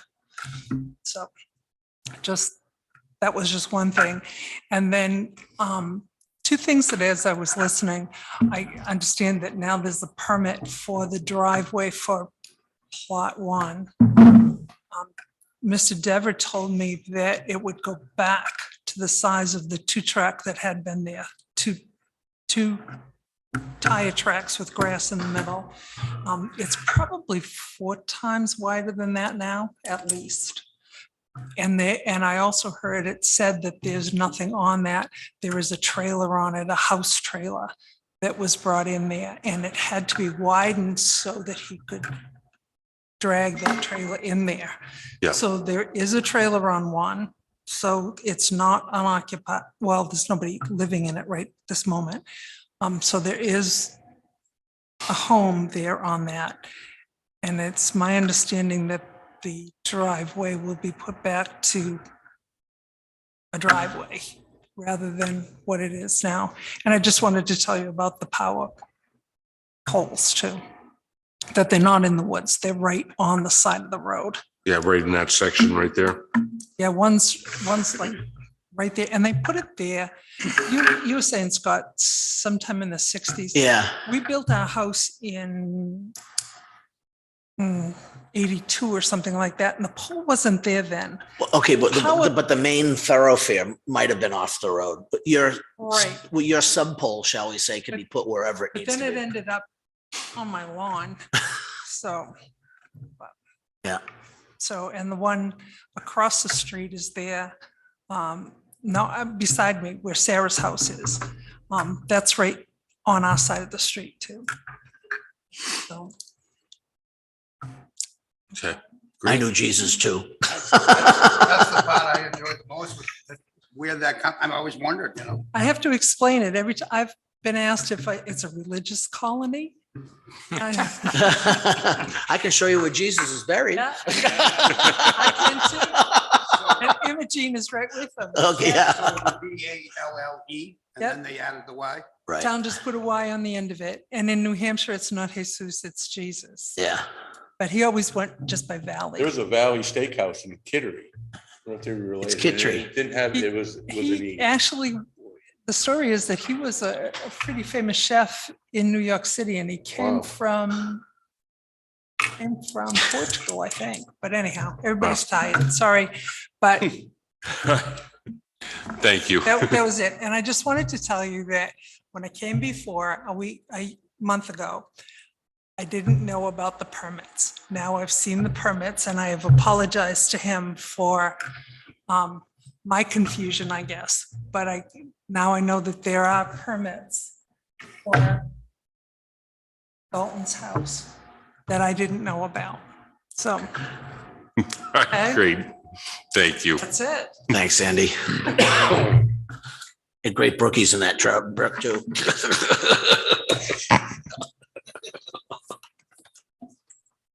All right. So anything, closing public session officially there? Anything further?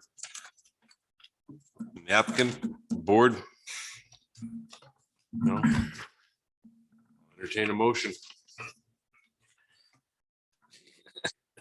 Mr. Chairman, on case P 22-23, to approve the 4-lot subdivision, right, it's 4, 5, actually, 1, 2, 3, 4. Well, it's plus the main lot. Cecil always called us, okay, I'll call it 4. Cecil said we had to call it 5, but that's all right.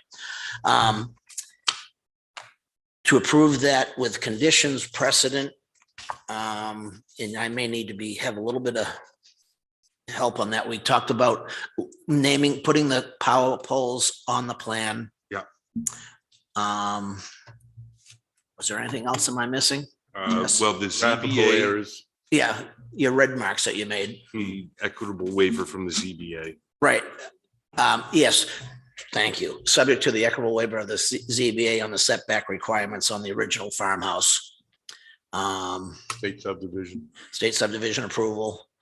Yeah, those are all kind of the standards that are Yeah. in there. So Jess, anything else? I don't think there were any other specialties for, Just submit revised project narrative, indicate electrical poles on plan. Identify source used to obtain aquifer information. On the plan, to put on the plan. Yeah. And also with subsequent conditions. End of story. Second. All right, we have a motion, we have a second. Second. Said second. Yeah. Yeah, he seconded, did. I that's said- 3 I said times he we had a seconded motion now. and a second. And a third. Any further discussion? Hearing none. All those in favor? Aye. Aye. Any opposed? Good. Thank you. Thank you very much. Good luck. Paul, go to bed. Too late now.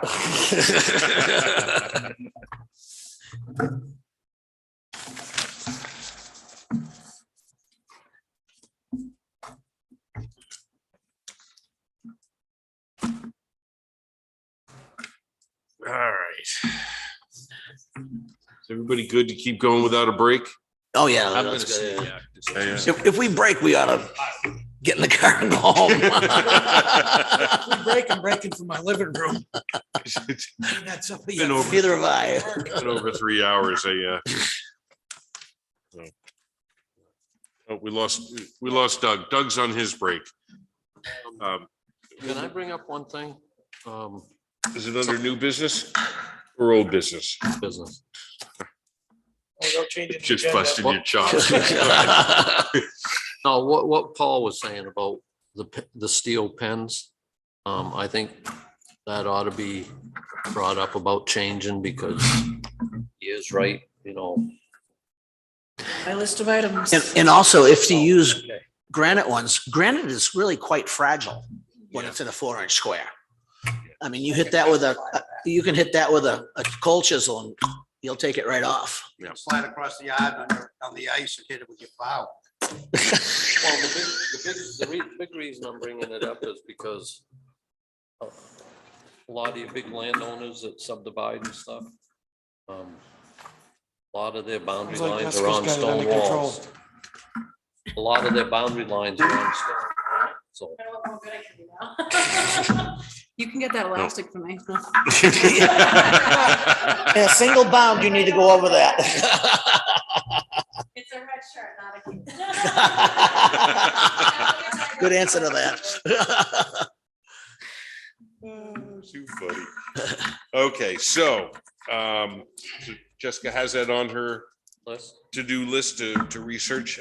So next on our agenda is other business, old business, alternative housing committee update. So we have an invoice from Tara. Tara. Yep, so just, so it's getting late, I'm sorry. So after every invoice, I'll give you guys this breakdown, just so that we can keep track and you guys can know where we're at. With that. Alternative Housing Committee, I don't know, do you want to? Weren't there. I wasn't there. Raj, could you go over that? I understand it was a little tumultuous. I guess that's the word I want to use. Would that be a correct assumption? Yeah. Well, it basically what it came down to just, a black and white issue. I mean, we're trying to correct a bad situation. So we need to just keep our focus on that. And in the meeting, we kept on kind of going off in different directions, but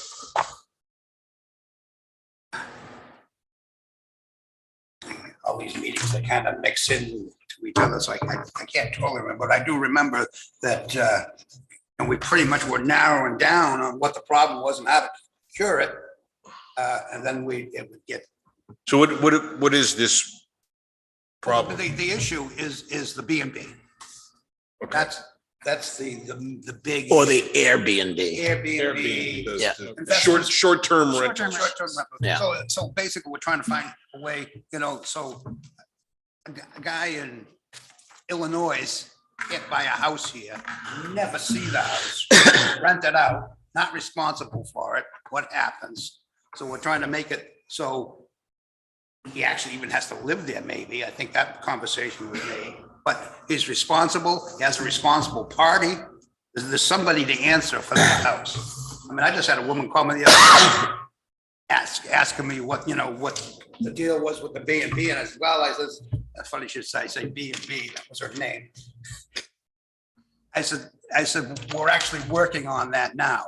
And she said, okay, well, I'll wait to, but she's having problems. I mean, she's been there forever. Now all of a sudden the house was bought. We're leaning towards having an annual permit given by the Board of Selectmen. If they've met the criteria for these things, and they will look at the complaint record and things of this nature to see if, they've been good doobies, and, that will rest upon how they're treated in the future. If they run a real bad, ragged show, they're probably going to have a problem getting a permit from the Board of Selectmen. But if they run a clean ship, and don't bother their neighbors and do things like this, the neighbors is really one of the major things, as well as over exercising the property with sewage. Yeah. That's, because we've got to be very careful. We lose the lake, we're in big, bad trouble, and so, Wasn't there some pending New Hampshire state legislation? they are working on it, but Jess, maybe you have a little bit better handle on where that's at, but I think it's not moving very fast, is it?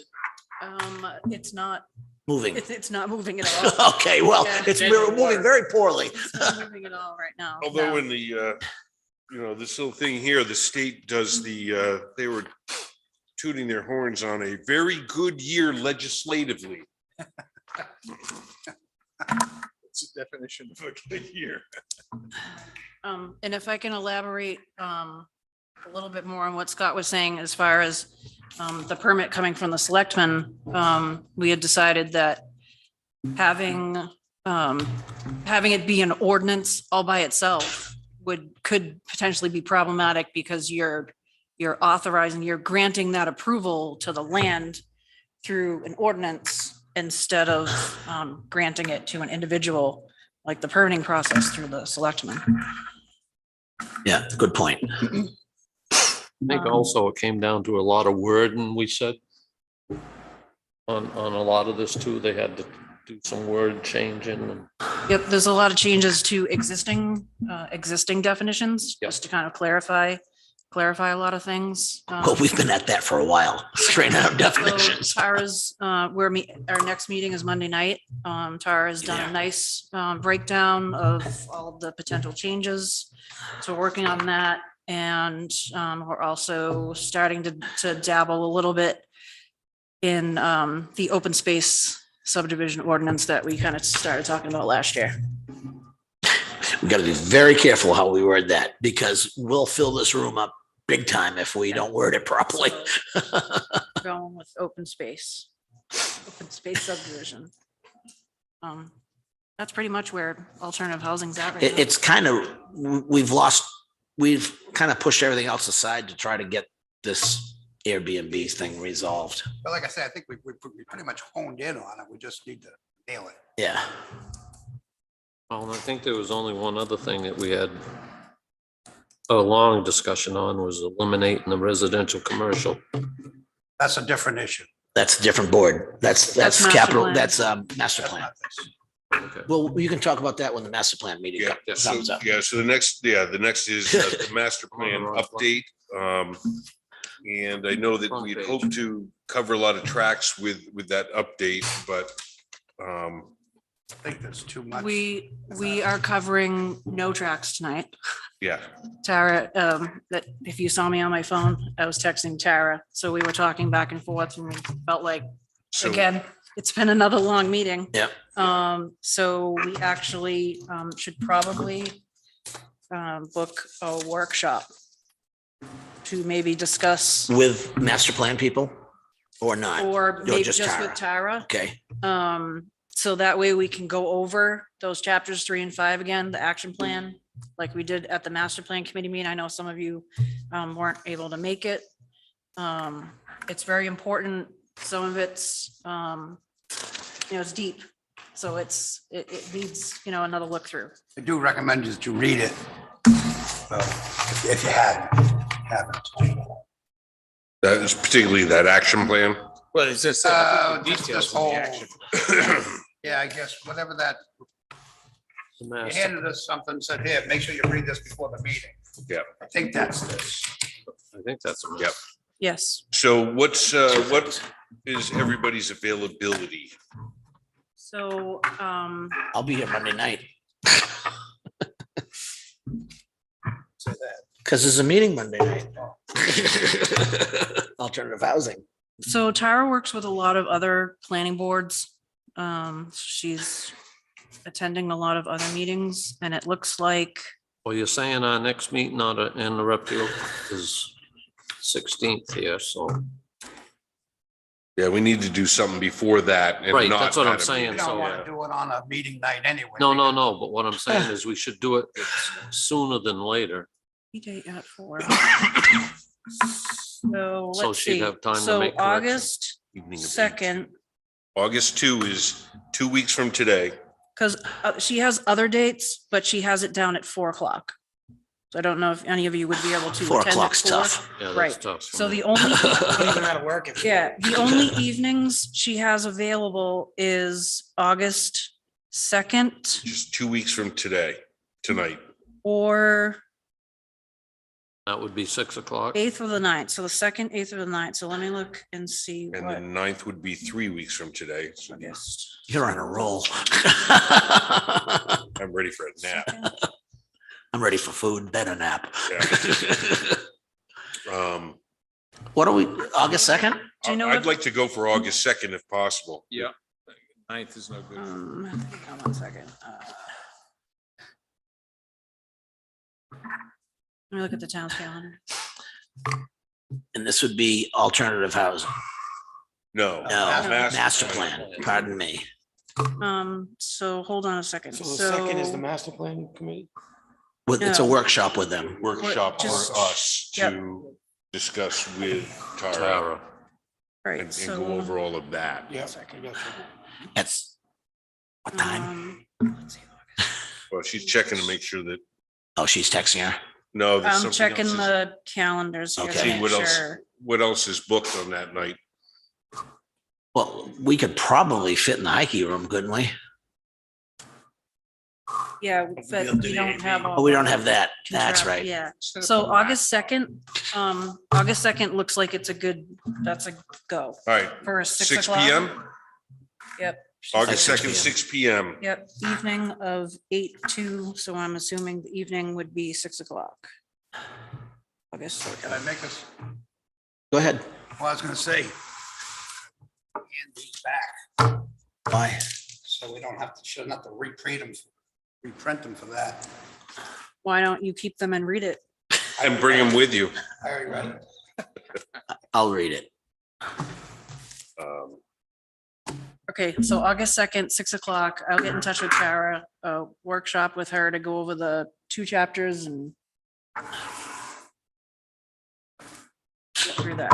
Okay. Excellent. All right. Jessica, it would be good if we get a updated master plan worksheet, because remember Tara's list was different than Oh, our that list. action plan, yeah, Yeah. so, yes, I. will Might be a make little sure- easier that we're all on the same page. Yeah, yeah. Literally on the same page. Okay, so we also added under master plan update, little II for invoice from Tara, and same thing, you're gonna do the tracking on that and. Yep, invoices and breakdown. Old business CIP committee update. Would you consider and CIP. approve 2 citizen member applications? That means it's getting to be budget time. So we have our first meeting on Tuesday night. That's pretty much where I'm at right now. I put an ad out for 2 citizen member and we didn't get any applications or inquiries or anything. So we're down some people, but still have enough to move forward. Doesn't this say consider and approve 2 citizen members applications? Yes, but I didn't get any. Oh, I was Anticipating. She was hopeful. anticipation. All right. Power of positive thinking, yes. All right, under new business, Zach committee update.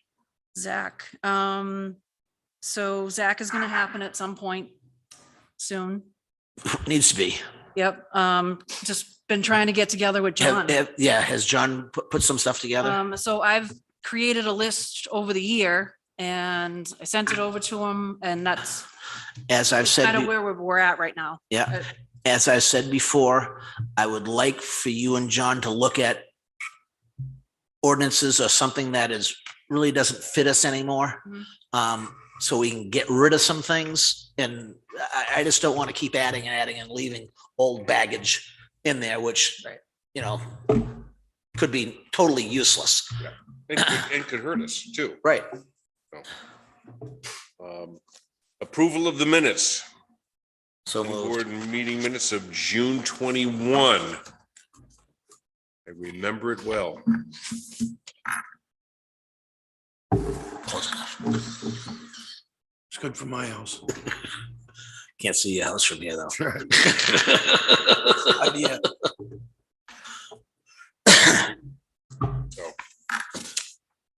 Long meeting. Yeah, sure was. So I'll entertain a motion. So moved. To approve. Second?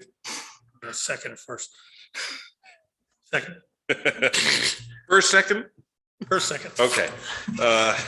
All those in favor? Aye. Anybody want to abstain? Yeah, I'm gonna. Okay. Just maybe Monday, we can maybe Slid you right into that. didn't I? start to launch the ZAC meeting and get some ideas on putting some time slots in. Would that be a good idea, you think? Yes, I did plan on doing that next week. I was trying to get Rock and roll. alternative housing and CIP. Yep, squared away. okay. All right. Correspondence for the board's review, discussion, and action. A, board motion to release the remaining stormwater drainage review escrow funds in the amount of $465.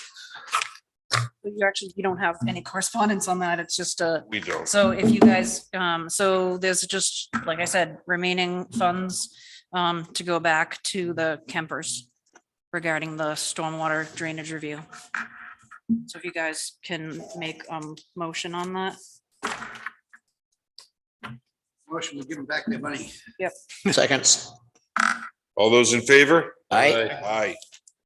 B, board to motion to release the remaining stormwater drainage review escrow funds in the amount of $20 to Meadowlark Holdings LLC. Gotta keep that checks and balances right. Campground. Yeah, Mr. Chairman, give them the money. Second. And that's seconded enough times to be a almost unanimous vote. That's right. All those in favor? Aye. Aye. And C, what? Voluntary So, merger. A voluntary merger of pre-existing lots came into the office, but after review of the application, it was found that they needed 2 variances from the ZBA because the lot size was still not large enough and they didn't have enough road frontage. So there's no action, Nope, so it's just FYI. that'll be on for next month. I'm a little confused with West Alton Marina here. Did they want to, you come in and get gas, they want to give you a beer or something? Do they have their own store there? They have a ship store, yes. So That they- was approved. Boys, pants half off. I think that, whatever that was, we'll keep going. Strike that from the record. The ship store. All right. That's just for your information. Yeah, I just find it odd. They We have wanted to- Any public input on non-specific planning issues? Hearing none. You ready? I am. Motion to adjourn. Second. All those in favor? Aye. Aye.